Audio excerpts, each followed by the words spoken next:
శుక్లాంబరధరం విష్ణుం శశివర్ణం చతుర్భుజం ప్రసన్నవదనం ధ్యాయేత్ సర్వవిఘ్నోపశాంతయేత్. గురుర్బ్రహ్మా గురుర్విష్ణుః గురుర్దేవో మహేశ్వరః గురుః సాక్షాత్ పరబ్రహ్మ తస్మై శ్రీగురవే నమః. వ్యాసాయ విష్ణురూపాయ వ్యాసరూపాయ విష్ణవే నమో వై బ్రహ్మనిధయే వాసిష్ఠాయ నమో నమః. కూజంతం రామ రామేతి మధురం మధురాక్షరం ఆరుహ్య కవితాశాఖాం వందే వాల్మీకికోకిలం. శ్రుతిస్మృతిపురాణానాం ఆలయం కరుణాలయం నమామి భగవత్పాదశంకరం లోకశంకరం. వాగర్ధావివ సంపృక్తౌ వాగర్ధప్రతిపత్తయే జగతః పితరౌ వందే పార్వతీపరమేశ్వరౌ. సూక్తిం సమగ్రయతునః స్వయమేవ లక్ష్మీః శ్రీరంగరాజమహిషీ మధురైకటాక్షైః. వైదగ్ధ్యవర్ణకుణగుంభనగౌరవైర్యాం కండూలకర్ణకుహరాः కవయోధయంతి. హైమోహధ్వపుండ్రమజహన్మకుటం సునాసం మందస్మితం మకరకుండలచారుగండం బింబాధరం బహుళదీర్ఘకృపాకటాక్షం. శ్రీవేంకటేశముఖమాత్మని సన్నిధత్తాం. మనోజవం మరుతతుల్యవేగం జితేంద్రియం బుద్ధిమతాం వరిష్టం వాతాత్మజం వనరయూధముఖ్యం శ్రీరామదూతం శిరసా నమామి. ఆపదామపహర్తారం దాతారం సర్వసంపదాం లోకాభిరామం శ్రీరామం భూయో భూయో నమామ్యహం. సింధూరారుణ విగ్రహాం త్రినయనాం మాణిక్యమౌళిస్ఫురత్తారానాయకశేఖరాం స్మితముఖీం ఆపీనవక్షోరుహాం పాణిభ్యాం అళిపూర్ణరత్నచషకం రక్తోత్పలం బిభ్రతీం సౌమ్యాం రత్నఘటస్థరక్తచరణాం ధ్యాయేత్ పరేదంబికాం. హరి ఓం. పరమేశ్వర స్వరూపైన సభకి నమస్కారం.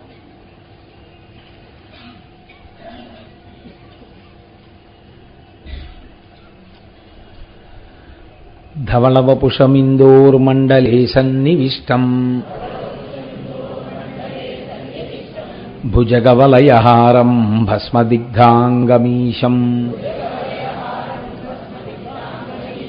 మృగయపరశుపాణిం చారుచంద్రార్ధమౌళిం హృదయకమలమధ్యే సంతతం చింతయామి. శివో మహేశ్వర శంభుః పినాకీ శశిశేఖరః.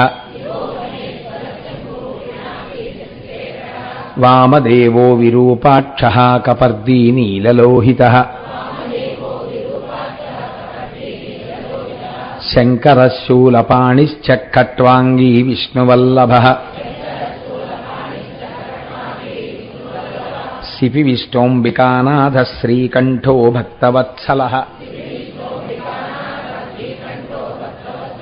భవః సర్వస్త్రిలోకేశः శితికంఠः శివాప్రియః. ఉగ్రః కపాలీ కామారీ అందకాసురసూదనః. గంగాధరో లలాటాక్షః కాలకాలః కృపానిధిః. భీమః పరశుహస్తశ్చ మృగపాణిర్జటాధరః. కైలాసవాసీ కవచీ కఠోరస్త్రిపురాంతకః. వృషాంకో వృషభారూఢో భస్మోద్ధూళితవిగ్రహః. సామప్రియః సర్వమయస్త్రయీమూర్తిరనీశ్వరః. సర్వజ్ఞః పరమాత్మా చ సోమసూర్యాగ్నిలోచనః. హవిర్యజ్ఞమయః సోమః పంచవక్త్రः సదాశివః.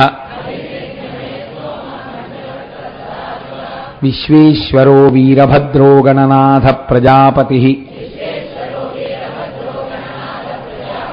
హిరణ్యరేతా దుర్ధర్షో గిరిశో గిరీశో నగః. భుజంగభూషణో భర్గో గిరిధన్వీ గిరిప్రియః. కృత్తివాసాః పురారాతిర్భగవాన్ ప్రమదాధిపః. మృత్యుంజయः సూక్ష్మతనుర్జగద్వ్యాపీ జగద్గురుః. వ్యోమకేశో మహాసేన జనకశ్చారు విక్రమః రుద్రో భూతపతిస్థానుర్రహిర్భూజ్ఞో దిగంబరః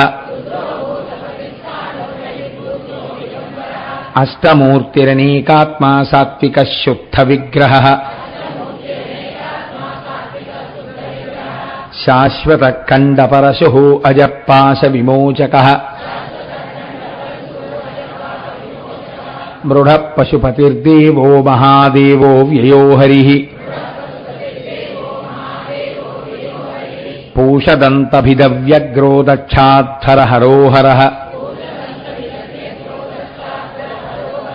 భగనేత్రభిదవ్యక్తః సహస్రాక్షః సహస్రపాత్ అపవర్గప్రదోనంతస్తారక పరమేశ్వరః ఏవం శ్రీశంభుదేవస్య నామ్నామస్తోత్తరం శతం. శ్రీశివాష్టోత్తరశతనామస్తోత్రం సమాప్తం.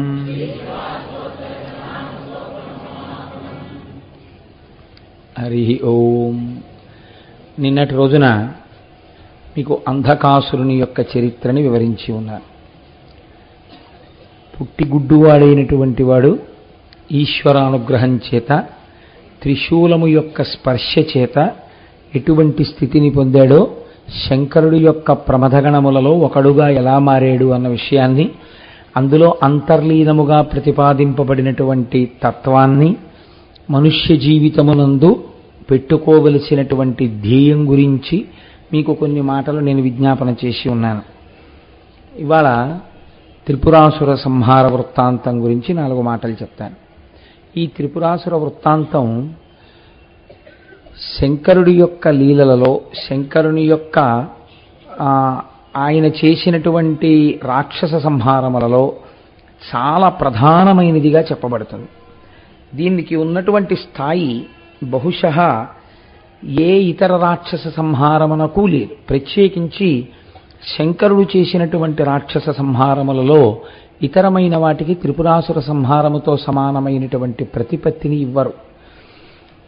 మీరు ఒక్క విషయం ఆలోచించండి. త్రిపురాసుర సంహారం అనేటటువంటిది ఒక గమ్మత్తు.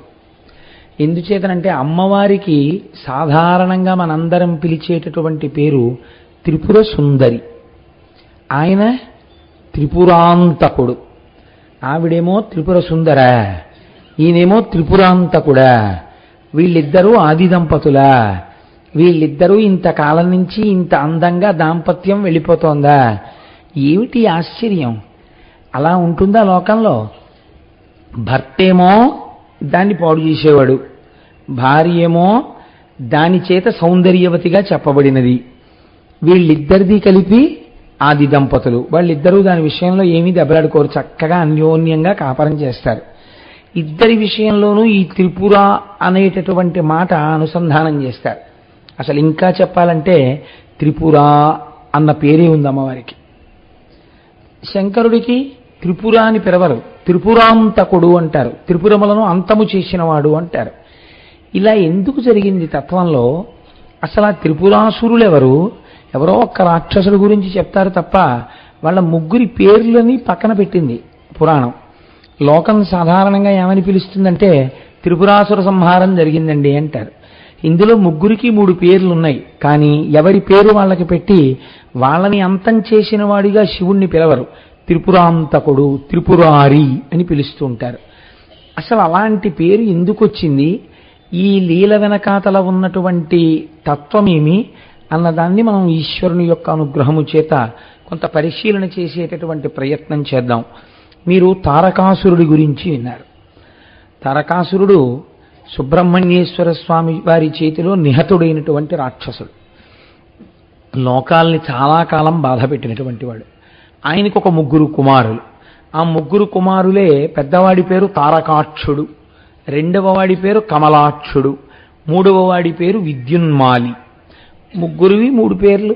ఉపాధులు ఉన్నప్పుడు పేర్లు ఉండాలి కదండి, అందుకని ఏదో 3 పేర్లు పెట్టుకున్నాడు ఆయన అందంగా. ఇప్పుడు ఈ ముగ్గురికి తండ్రి తారకాసురుడు. ఈ తారకాసురుడు ఎవరి చేత వధింపబడినాడు అంటే సుబ్రహ్మణ్యుడి చేత వధింపబడినాడు. మీరు ఇక్కడ ఒక్క విషయం కొంచెం గుర్తు చేసుకోవాలి. తండ్రి పేరు చెప్పారు అంటే పురాణంలో మీరు ఏదో కొంచెం ఆలోచించవలసిన విషయం ఉంటుంది. అంటే చెప్పకుండా కూడా కుదరదనుకోండి.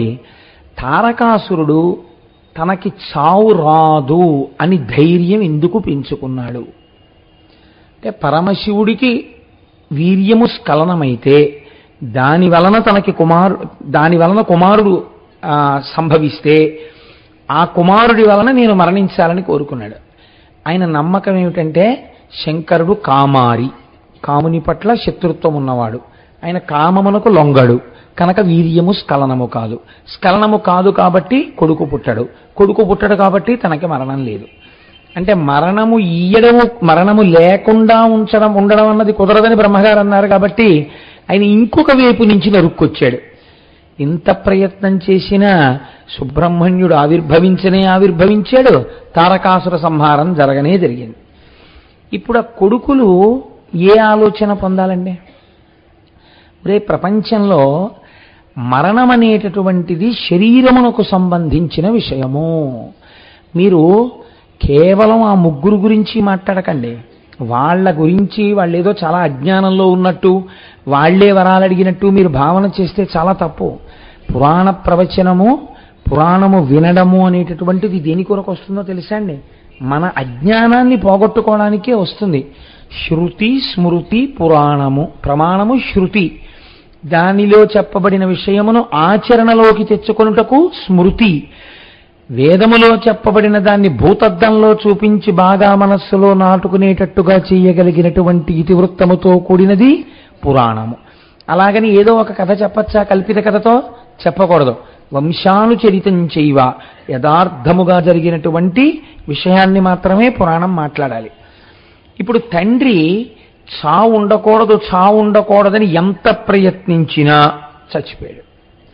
కాబట్టి కొడుకులకి ఏం తెలిసి రావాలి వెంటనే? అరే చూశావా, దేహం ఉండిపోవాలని మా నాన్న ఇంత తాపత్రయపడ్డాడు, ఉండని లేడు, చచ్చిపోయాడు మా నాన్న.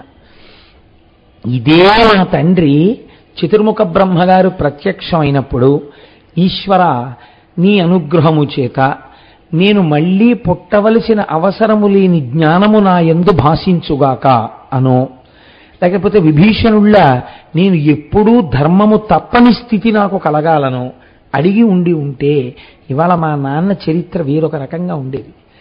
మా నాన్న చివరి మెట్టు ఎక్కాడు, కానీ అక్కడి నుంచి జారిపోయాడు.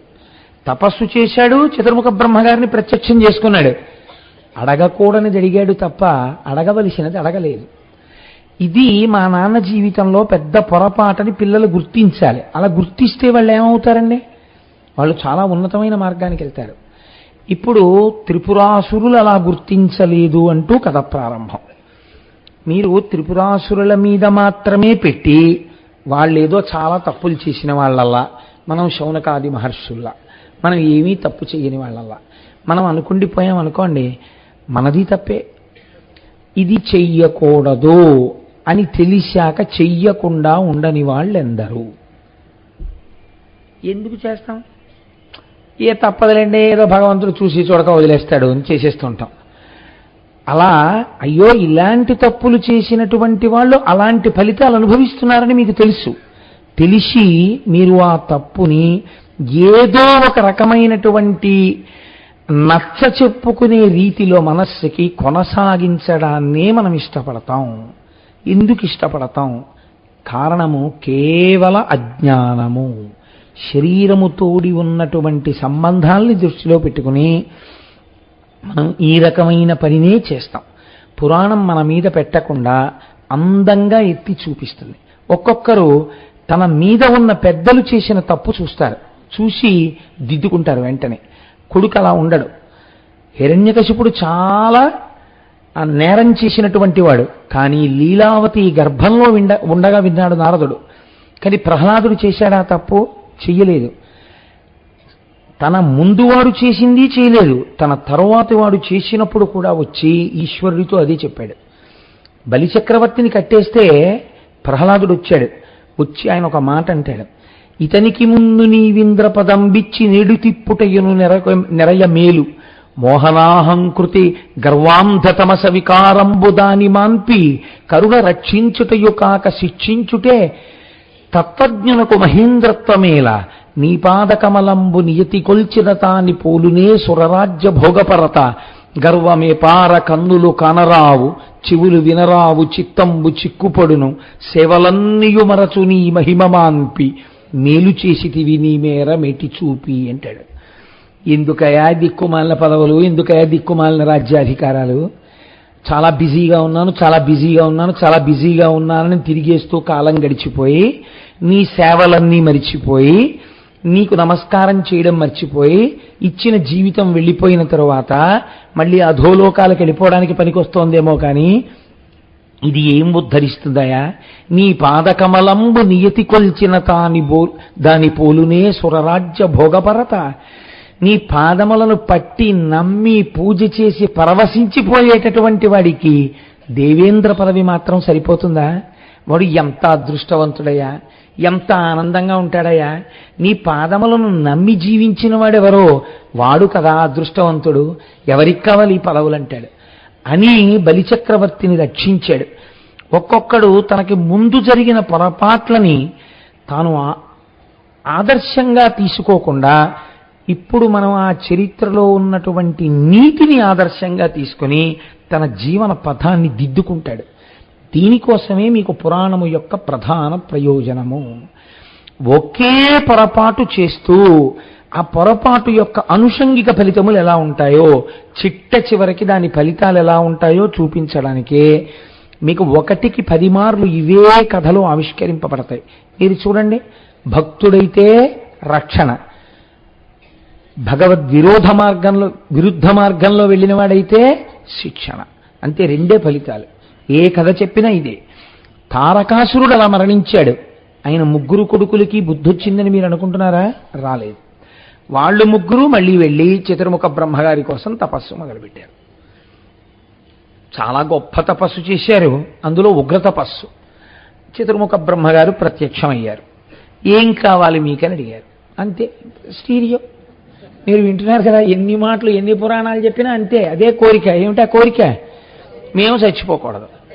మేము చచ్చిపోకూడదంటే ఏది చచ్చిపోవాలి? చచ్చిపోయేటట్టు అసలు చావు లేనిదేదో అది చావదో. పాపం బ్రహ్మగారు మళ్ళీ చెప్తారు, ఆత్మకి చావు లేదు, శరీరము చావకుండా ఉండలేదు. కాబట్టి నువ్వు ఏది చావకూడదంటున్నావు? ఇదే చావకూడదంటున్నాను. అప్పుడు ఆయన అంటారు, నువ్వేం చూస్తున్నావు? పుట్టినప్పటి నుంచి నీ కళ్ళ ముందు కనపడినటువంటి అనేక పదార్థములు వెళ్ళిపోవడం నువ్వు చూశావా? నీ తండ్రి గారికి తద్దినం పెట్టావా? నీ తల్లిగారికి తద్దినం పెడుతున్నావా? నీ తాతగారికి తద్దినం పెట్టావా? కొన్ని ఫోటోలు చూసినప్పుడు వీళ్ళు రాజ్యాలు ఏలేరు, వీళ్ళు వెళ్ళిపోయారని చదువుకుంటున్నావా? వాళ్ళు వెళ్ళిపోయినప్పుడు పట్టికెళ్ళినదేం లేదు, వాళ్ళు దోషుడి చితాభస్మం అయిపోయారని చదువుతున్నావా? వాళ్లతో వెళ్ళినవి పాపపుణ్యములే అని శాస్త్రవచనం పలుకుతుండగా వింటున్నావా? గత జన్మల యొక్క కర్మల యొక్క ఫలితములను ఎంత భయంకరంగానూ అనుభవిస్తున్న కొన్ని ప్రాణులను లోకమునందు చూస్తున్నావా?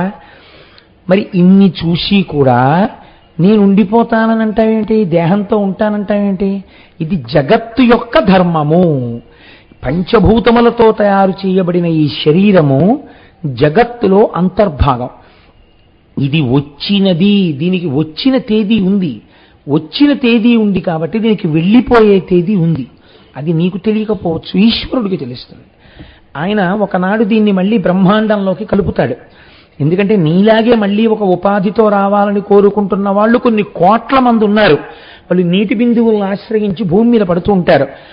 ఉపాధి యొక్క గొప్పతనం ఉపాధి ఉండగా తెలియకపోవడం మాయలో అంతర్భాగం. మీకు ఇది ఒక చాలా ఆశ్చర్యంగా ఉంటుందండి. చాలా కష్టపడి 2 సంవత్సరాలు ఎంసెట్కి ప్రిపేర్ అయినటువంటి పిల్లవాడి యొక్క జీవితం అంతా దేని వలన నిర్ణయింపబడుతుంది? 3 గంటలు ఎంత బాగా రాస్తాడన్న దాని మీదే ఉంటుంది.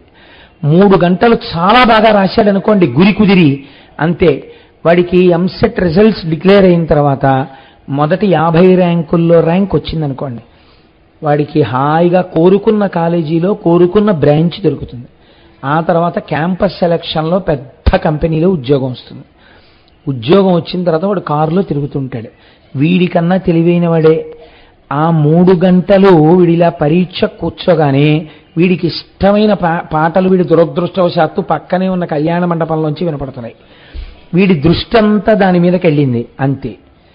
మళ్ళీ 3 ఏళ్లు పోయేటప్పటికీ వీడు భానుగుడి జంక్షన్లో నిలబడి ఉండగా తనతో కలిసి చదువుకునే రోజుల్లో తనకన్నా తెలివి కొంచెం తక్కువ ఉన్నవాడు కారులో వెళ్ళిపోతూ భార్యతో సిగ్నల్ లైట్ పడితే ఆగి ఎరా బాగున్నావా అని డోర్ దింపి పలకరిస్తాడు. ఎందుకు వచ్చింది తేడా? ఆ 3 గంటల్లో వచ్చింది. మనుష్య ఉపాధి ఆ 3 గంటల లాంటిది. కోట్ల కోట్ల కోట్ల జన్మల తర్వాత ఈ ఉపాధి వచ్చింది. దీనితో మీరు నామము చెప్పగలరు, దీనితో మీరు పురాణమును వినగలరు, దీనితో మీరు ఈశ్వరార్చన చెయ్యగలరు. కానీ చెయ్యకపోతే ఏమవదు, భానుగుడి జంక్షన్లో నించుంటారు, కారులో వెళ్ళిపోయేవాళ్ళు వెళ్ళిపోతారు. కాబట్టి దీనితో ఈశ్వరుణ్ణి చేరేటటువంటి ప్రయత్నము ప్రధానముగా ఉండాలి. మిగిలినవన్నీ దానికి కలుపుకోవాలి. అది చాలా ప్రధానమైనటువంటి విషయం. కాబట్టి ఇప్పుడు ఆయన అన్నాడు దీని పేరు జగత్, మేము ఇంకో పేరుతో పిలవలేదు. జగత్ అంటే ఏమిటో తెలుసా? జ అంటే జాయతే, గ అంటే గచ్చతే, పుడుతుంది వెళ్ళిపోతుంది. ఇలా జగత్ అని ఏది పిలవబడిందో అది ఉండునది కాదు, అది సత్యము కాదు. అది కొన్నాళ్లే ఉంటుంది, ఆ తర్వాత ఉండదు ఇహ. కాబట్టి ఇప్పుడు మీకు మాంసనేత్రమునకు కనపడేటటువంటి జగత్ ఏదైనా సరే కొంతకాలము తర్వాత వెళ్ళిపోవలసినదే. అది యుగాంతం వరకో కొన్ని వేల సంవత్సరాల వరకో అలా ఉంటుందని నమ్మకం ఉండదు. వేల సంవత్సరాలు ఉంటే మాత్రం సత్యం ఏంటి? వెళ్ళిపోయిందా లేదా కొన్నాళ్ళ తర్వాత? కాబట్టి జగత్తు వెళ్ళిపోతుంది, నువ్వు కూడా జగత్. ఈ శరీరము ఉండదు, అలా ఉండకూడదు కూడా. జర్జరీభూతం అయిపోతుంది కాలగతిలో. అయిపోయిన తర్వాత చాలా ఇబ్బంది పడిపోతావు. అప్పుడు ఆ శరీరంలో ఇంకా నువ్వు ఉండలేవు. ఎప్పుడు విడుదల పొందుతావా అని బాధపడతావు. కాబట్టి అలా అడగకూడదు. నువ్వు ఈ శరీరంతో ఉంటానంటాయంటే అలా ఎవరికి ఇవ్వరు. నువ్వు ఇంత తపస్సు చేసిన తర్వాత నువ్వు అడగవలసింది ఏదైనా ఉంటే అడుగు, నీకు నేను ఇస్తానన్నారు. ఇప్పుడు వాడికి ఏమర్థం అవ్వాలండి? బ్రహ్మగారి ఈ మాటలు చెప్పినప్పుడు ఏమర్థం అవ్వాలి? కాబట్టి ఇవన్నీ వెళ్ళిపోతాయి. వెళ్ళిపోని వస్తువు ఏదో ఉందంటున్నావు కదా, అది తెలుసుకునే అదృష్టం నాకి అనాలి. వాడు అలా అనలేదు. ఇది అజ్ఞానం అంటే. ఎన్ని విన్నా అర్థం లేని సంకుచిత తత్వంతో దెబ్బలాడుకునేటటువంటి స్థితి ఉంటుందే, అదే ఇలాంటి అజ్ఞానం అంటే. దానికి ఏ హద్దు ఉండదు. ఇంకా ఎన్ని వింటారో ఎన్ని చదువుతారో ఎందుకో నాకు అర్థం కాదు. నిష్ప్రయోజకత్వమైనటువంటి వాదులాటల వైపు వెడుతుంటారు. అసలైన సత్యవస్తు దర్శనం వైపుగా అడుగులు వెయ్యడు. అన్న అనుమానాలు ఎందుకు రావాలండి? ఉన్న వస్తువు ఒక్కటే అని అంత స్పష్టంగా 1కి 10 మాటలు పురాణం చెప్తుంటే అడుగు తీసి అడుగేస్తే అనుమానాలు ఎందుకు వస్తాయి? దీని కొరకు అనుమానాలు? ఉన్న వస్తువు ఒక్కటే, ఆ వస్తువే పడుగేయి అని చెప్తుంటే అన్ని సందేహాలు ఎందుకు వస్తాయి? అసలు అంత స్పష్టంగా చెప్తే బ్రహ్మగారు వాళ్ళు అన్నారు. ఇదంతా విని బ్రహ్మగారికి వీళ్ళు బోధ చేశారు. ఎంత చిత్రంగా! అజ్ఞానానికి హద్దు ఉండదు. ఇది అవధులు లేని విషయం. కాబట్టి ఇప్పుడు వాళ్ళు అన్నారు సరసిజసూతి, పిలిచారు వాళ్ళని. ఓ కమలము నుండి పుట్టినవాడా, పిలవడంలో వెటకారం ఏమిటో తెలుసా అండి? అంటే నీకు పుట్టుకుంది కాబట్టి నువ్వు వెళ్ళిపోతావు. అంటే ఒక్కొక్కడి మాట్లాడే తీరు మీరు చూస్తే కడుపున్ రంపపు కోతకోయునది ఏ గాయాలు కాకుండినన్ అన్నారు. ఒక మనిషికి ఎనస్థీషియా ఇవ్వకుండా పడుకోబెట్టి అటొకడు ఇటొకడు నించుని రంపం పట్టుకుని కడుపుని కోసేస్తే ఎంత బాధ కలుగుతుందో అంతకన్నా బాధపడేటట్టు మాట్లాడడం జన్మతహా వస్తుంది ఒక్కొక్కడికి. అంటే రాక్షసాంశ. బ్రహ్మగారు వీళ్ళ యొక్క ఉన్నతిని ఉద్దేశించి ఆయన మాట్లాడారు. వీళ్ళన్నారు సరసిజసూతి. ఇందులో ఎంత వెటకారమో చూడండి. 2 పుట్టుకలు చెప్పారు వాళ్ళు. సరస్సులోంచి పుట్టిన దాంట్లోంచి పుట్టినవాడా, నీవు కడు సంపదలిచ్చిన భాగ్యమిచ్చినం తిరమగ ఆయు ఉన్న కదా. అయితే ఏమిస్తావు నువ్వు? మేము అడిగింది ఇవ్వలేవు కదా, తెలిసిపోతాను కదా. మేము దీంతో శాశ్వతంగా ఉండాలంటున్నాం, కుదరదు అంటున్నావు. కాబట్టి ఇప్పుడు మేమేం అడగాలని నీ ఉద్దేశం? అంటే చూడండి, ఒక్కొక్కడు ఎన్ని విన్నా ఎంత విన్నా చెప్పిన విషయం అర్థం చేసుకోవడం కాదు, అర్థం లేని విషయాలు తీసుకొస్తారండి. అదే రాక్షసాంశ. ఎన్ని అక్కర్లేని విషయాలు, సందేహాలు లేకపోతే ఉత్తరాలు. 2 ప్రక్రియలు ఉంటాయి ప్రపంచంలో. కాబట్టి ఇలాంటి వాళ్ళ యొక్క మౌఢ్యాన్ని పురాణం ఎత్తి చూపిస్తోంది. నీవు కడ సంపదలిచ్చిన భాగ్యమిచ్చినం తిరముగా ఆయువున్న కదా, నువ్వు మాకు సంపదే భాగ్యమే కొడితే ఎవరి మీద పెడుతుందో. అసలు ఈ శరీరానికి ఆయుర్దాయం ఉంటే కదా, ఆయుర్దాయం అంటే ఇది బతికి ఉంటే కదా, వాళ్ళ ఏడుకి ఎంతసేపు ఇది ఉండాలని, ఇది ఉంటే కదా అనుభవించడం. దేకువనేకట తీర భోగముల్ మురియుచునొంద చెల్లునది, నువ్వు ఇచ్చావయ్యా ఐశ్వర్యం, ఇది వెళ్ళిపోతుంది, అది ఎవడో తింటాడు, ఇది వాడి బాధ. ఎంత చిత్రమో. నేను అడిగేస్తాననుకో, ఇచ్చేసాడనుకో, దీన్ని ఉంచనంటున్నాడు, ఇది వెళ్ళిపోయిందనుకో, ఇంకోటి తింటాడు. ఇప్పుడు వీడే తినాలి, ఇంకోటి తినకూడదు. ఇదో రాక్షసాంశ. ఎంత చిత్రంగా ఉంటాయో చూడండి. వీటికి హద్దన్నది ఉండదు. చచ్చిపోయే ముందు కూడా ఇంకా ఉండిపోయిన ఆ రూపాయి కోసమో ఆ పావలా కోసమో తాపత్రయమే తప్ప, అయ్యో నేను ఏమి ఈశ్వరార్చన చేశాను, నేను ఎక్కడికి వెళ్ళానన్నవాడు ఉండడు. అంతటి మహానుభావుడు అప్పయ్య దీక్షితుల వారు, అందరిలా కవిత్వం చెప్పలేకపోయాను, ఒక్క శ్లోకం చెప్పడానికి 3 గంటలు ఆలోచించాను, నన్ను అదృష్టవంతుణ్ణి చేశావు, 3 గంటలు ఆలోచిస్తే కానీ శ్లోకం చెప్పలేను కాబట్టి నీ గురించి ఎక్కువ ఆలోచించాను, నేను ధన్యుండన్నారు. తీర భోగముల్ మిరుగుచునంద చెల్లునది, భూరిగలేని ఎడం జనుండు సంబరపడి ఏమి బాపుకొనువాడో, ఇరుంగుము నీ మనంబునన్. ఆయన్ని తెలుసుకోమని అడిగారు వాళ్ళు. ఏమిటయా మేము దీంతో ఉంటామంటే కుదరదంటే ఏంటి? ఏమిస్తావైతే? ఐశ్వర్యం ఇస్తావు, భోగాలు ఇస్తావు, రాజ్యాలు ఇస్తావు, సంపదలు ఇస్తావు, మాకేవో అనేకమైన భోగస్థానాల్ని చూపిస్తావు. అవన్నీ ఎప్పుడు అనుభవంలోకి వస్తాయి? ఇది ఉంటే. దీన్ని ఉంచావు, దీన్ని మాత్రం ఉంచదు, కుదరదు, వెళ్ళిపోవాలంటున్నావు. ఇప్పుడు మీరు ఇంకోటి అడగండి అంటున్నావు, అంటే మేము ఇది అడుగుతాం, అది ఇస్తావు, ఇది తీసేస్తావు. అంటే నీ తెలివితే అట్లా? అంటే మేము తెలివి తక్కువ అనుకుంటున్నావా? అంటే ఇది ఇవ్వనని ఎందుకు అంటున్నావు? ఇది ఇవ్వద్దా నువ్వు మేము తపస్సు చేసినప్పుడు? నిజంగా అవధి ఉందండి ఈ అజ్ఞానానికి. బ్రహ్మగారు అన్నది ఒక్క మాట, ఆయన పరమసత్యాన్ని చెప్పారు. ఆయన వీడికి అర్థమైందా? వీడు ఎంత తిరగబడుతున్నాడో చూడండి పద్యంలో అని. ఆయన అన్నాడు, దేవుట్రా నన్ను అడిగితే నేనేం చేస్తాను? అది లోకము యొక్క లక్షణం, జగత్తు యొక్క లక్షణం, అది పరబ్రహ్మం అలా నిర్ణయం చేసింది అంతే తప్ప నువ్వు అది ఇస్తావా, ఇది ఇస్తావా, ఇవన్నీ అనుభవించడానికి మాకు శరీరాలు ఇవ్వవా అని నన్నంటే నేనేం చేయను. పోను పని చేయండి, ఎలా చచ్చిపోతారో మీరు అడగండి, ఇచ్చేస్తాను. పోనీ మీకు భోగాలు అనుభవించడానికి ఆయుర్దాయం కావాలంటున్నారు కదా, పోనీ మేము ఇలా చచ్చిపోతాం అని మీరు అడగండి, అలాగే చచ్చిపోతారు. కానీ ఇప్పుడు ఆయన ఇంకొక అవకాశం ఇచ్చాడు. ఇది పెద్ద మనస్సు, దీన్ని పెద్ద మనస్సు అంటారు. అందుకని బ్రహ్మగారు ఆధ్యక్షం వహించాడు. సాధారణంగా నాకు అందుకే పురాణం చెప్పేటప్పుడు బ్రహ్మ చెప్పాడు అనబుద్ధి. నేను ఎప్పుడు సాధారణంగా నాకు తెలిసి నేను అంత లేకిగా మాట్లాడినట్టు నాకు జ్ఞాపకంలో లేదు. నేను ఎప్పుడైనా బ్రహ్మగారి గురించి మాట్లాడితే బ్రహ్మగారు అంటుంటాను. కారణం ఏంటంటే నేను ఆ పురాణములు చదివినప్పుడు నా మనస్సులో ఆయన పట్ల పెంచుకున్న గౌరవం అటువంటిది. మహానుభావుడు ఎంతమంది రాక్షసులకు కనపడతారో, ఆయన కనపడినప్పుడల్లా జ్ఞానబోధ చేస్తారు. ఫోన్లే మారుతారేమో అని చెప్తూనే ఉంటారు. వాళ్ళ అజ్ఞానమే వాళ్ళది. ఎన్ని తిరగబడి మాట్లాడతారో ఆయన్ని. అయినా మహానుభావుడు ఎంత దయాళువో. నేను చెప్పాను కదండి, ఉన్న బ్రహ్మమే బ్రహ్మగా, విష్ణువుగా, శివుడిగా కనపడుతుంటుంది. ఒకనాడు దీనిది పెద్దపీట, ఒకనాడు దానిది పెద్దపీట. ఎప్పుడు ఎలా పెద్దపీట వేస్తే బాగుంటుందో అలా పెద్దపీట వేస్తారు అంతే తప్పించి దానికి మనం గుండెలు బాధేసుకోవాల్సిన అవసరం ఏం లేదు.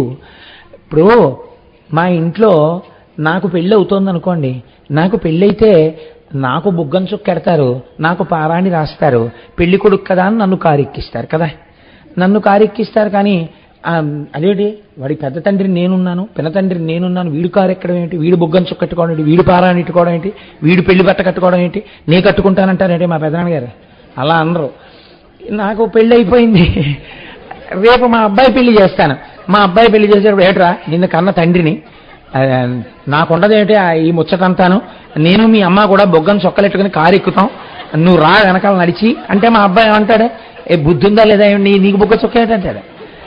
ఎప్పుడు ఎవరికి ఏ గౌరవం అప్పుడు వారికి ఆ గౌరవం. కొడుకు పెళ్లి కొడుకుగా ఉంటే అప్పుడు పెళ్లి కొడుకుగా కొడుక్కి గౌరవం, పెళ్లి కొడుకుగా తాతగారు ఉన్నప్పుడు తాతగారికి ఆ వైభవం. మళ్ళీ ఆయన షష్ఠిపూర్తి పీటల మీద కూర్చుంటే ఆ గౌరవం. తాతగారు షష్ఠిపూర్తి చాలా బాగుంది, నీ చేసుకుంటానని మనవాడు అడగకూడదు, అడిగినా చెయ్యి కదండి. ఎప్పటికీ ఎవరికి ఏ గౌరవం ఎలా ఇచ్చి మనం దాని వలన పాఠం నేర్చుకోవాలో అలా నేర్పుతారు. ఒకసారి బ్రహ్మగారికి ఇస్తారు, ఒకసారి విష్ణువుకి ఇస్తారు, ఒకసారి శివుడికి ఇస్తారు. శివుడికి ఇచ్చినప్పుడు వినేసి విష్ణు భక్తులు గుండెలు బాధేసుకుని, విష్ణువుకి ఇచ్చినప్పుడు శివభక్తులు గుండెలు బాధేసుకుని, వీళ్ళిద్దరికీ ఇచ్చినప్పుడు బ్రహ్మభక్తులు గుండెలు బాధేసుకుని, ఇంకా ఎలా వెతికి ఎక్కడ అవకాశం దొరుకుతుంది గుండెలు బాధేసుకుందామంటే నీ గుండెలే నొప్పి. తత్వం తెలుసుకుంటే హాయ్, ఉన్న వస్తువే ఇలా గౌరవింపబడుతోందని ఆనందపడుతుంటాం. ఆనందపడ్డం నేర్చుకోవాలి జ్ఞానము చేత. అంతేగాని గుడ్డలు బాదుకోవడానికి పురాణ శ్రవణం వేదాంతం ఎందుకండి? దానికి ఏదో ఒక వంక చూసుకు బాదుకుంటూ ఉండొచ్చు కదా. కాబట్టి ఇప్పుడు వీళ్ళు నిష్కారణంగా గుడ్డలు బాదుకుంటే ఆయన అన్నాడు, బాబోయ్ ఎందుకు అలా బాధేసుకుంటారు, అలా బాధపడిపోకండి, చచ్చిపోతారన్నానే కదా ఇంత ఏడి చేస్తున్నారు మీరు, పోనీ మీరు ఎలా చచ్చిపోతారో చెప్పండి, అలా ఇస్తాను. ఎప్పుడు చచ్చిపోతారు ఇష్టం, స్వచ్ఛంద మరణం భీష్ముడికి ఇచ్చినట్టు ఇచ్చేస్తాను. అంత స్వచ్ఛంద మరణం ఉన్నవాడు మహానుభావుడు గనక తనంత తాను మనవలొచ్చి తాత ఎప్పుడు చచ్చిపోతావు అని అడిగితే ఫలానా విధంగా అయితే చచ్చిపోతాను రా అని చెప్పి చచ్చిపోయాడు ధర్మాన్ని నిలబెట్టడానికి. అది మహాపురుషుడు అనిపించుకున్నాడు. నువ్వే అడుగుపోని ఎలా చచ్చిపోతావో. ఇందులో మీరు బాగా వినండి, నేను ఎందుకు ఇంత నొక్కి చెప్తున్నానో తెలుసా అండి? మరణము తథ్యము అని అంగీకరించగలిగితే చాలా పాపాలు చేయడానికి మనిషి ఇష్టపడ్డాడు. ఎందుకో తెలుసా? దీంతో చేస్తావు ఇది వెళ్ళిపోతుంది, కానీ పట్టుకుని నువ్వు వెళ్ళాలి, తర్వాత జన్మలు నిర్ణయింపబడతాయి. ఎందుకది నాకు అక్కర్లే, నేను చేయింది దీంతో అంటాడు కదండి. అలా అనలేదంటే పెద్ద రాక్షసత్వం అదే. ఇది ఉండిపోతుంది అనుకుంటూ ఉండడం అక్కడ మొదలవుతోంది రాక్షసత్వం. అంత పాపానికి హేతు అదే. అయితే మీరే అడగండిరా అన్నాడు. అంటే వాళ్ళన్నారు, అయినను నీవు కాదనినా అక్కట ఏమి యొనర్తుము, నీ మానసత్వం ప్రకారమే అమర్చికొనందగు పైడి విండి ఇన్వౌ నగరంబులన్ మూరు కాదట కూరుపు అవి నెలపై ఆనక మీట తిరుగుచు విహారము చేయుచునుండగావలెన్. ఏం చేస్తాం, మా కర్మ. నీ గురించి తపస్సు చేశాం, నువ్వేదో ఉద్ధరిస్తావు అనుకున్నావు, వచ్చావు, ఏమన్నావు అని మీలో కోరుకోండిరా అంటున్నావు. అంటే ఏమిటి ఇప్పుడు? ఏదో రోజున మేము చచ్చిపోవాలి కదా, సరే తప్పదు, ఏం చేస్తాం? నువ్వు కాదన్న తర్వాత ఏదో అడగాలి కదా. అంటే ఎవరిని ఉద్ధరిస్తున్నట్టు? బ్రహ్మగారిని ఉద్ధరిస్తున్నారు వీళ్ళు అడిగి. అయినా పాపం ఆయన ఏం అనలేదండి.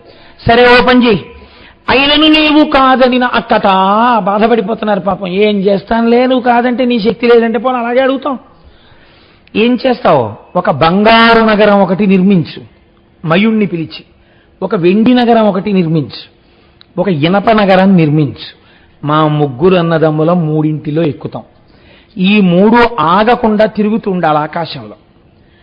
మాకు ఎంత శక్తి ఉండాలంటే అందరినీ ఓడించేస్తాం. మేము ఆ నగరాలు తిరుగుతుంటే ఇదో వెర్రండి, వెర్రికి హద్దుండదు అసలు. భోగం అనుభవించడానికి ఒక చోట కూర్చుని అనుభవించచ్చు పోని, అలా తిరుగుతూ అనుభవిస్తేవాడు. అంటే వాడిలా అనుభవించేవాడు ఇంకోటి లేడని ఇంకోటి అనుకోవాలి. కాబట్టి ఎందుకు అలాగా అంటే దానికి ఇలా చేయడం వల్ల ఉపయోగం ఉంటుందా అంటే దానికి ఏం హేతువు లేదు. పౌడర్ రాసుకోవాలనుకున్నారనుకోండి, మీరు చాలా ఇంపోర్టెడ్ పౌడర్ డబ్బా, ఎవరి దగ్గర లేని పౌడర్ మీరు తెచ్చుకున్నారనుకోండి, సంతోషమే. మీ ఇంట్లో కూర్చుని రాసుకున్నారనుకోండి, భోగం అనుభవించారు. మీరు పౌడర్ రాసుకుంటున్నారని ఊరంతా తెలియాలని మీరు వీధి గేట్లోకి వచ్చి కూర్చుని ఏమైనా అర్థం పట్టరా అని ఇలా వేసుకుని ఇలా రాసుకుని ఆ డబ్బా ఇలా ఇలా ఇలా ఇలా అన్ని అపార్ట్మెంట్లకి చూపిస్తే ఏమనుకోవాలి దాన్ని? అప్పుడు ఎవడో మీరు అంత భాగం అనుభవిస్తున్నాడు అనుకోరు, మీ అజ్ఞానం అనుకుంటారు కదండి. హద్దులేని అజ్ఞానం చూడండి. ఇప్పుట అలా తిరుగుతూ ఉంటారు, అసలు భూమి మీద దిగరట వాళ్ళు. మేము అలా తిరుగుతూ ఉంటాం, తిరుగుతూనే భోగాలన్నీ అనుభవిస్తాం. తిరుగు కళ్ళు తిరుగుతాయి నాకే. కాబట్టి కనీసం వచ్చేయి అంటే ఎప్పుడు చచ్చిపోతారా మీరని అడిగాడు ఆయన. వాళ్ళు అది చెప్పట్లేదు. ముందు 3 నగరాలు అందులో తిరుగుతాం.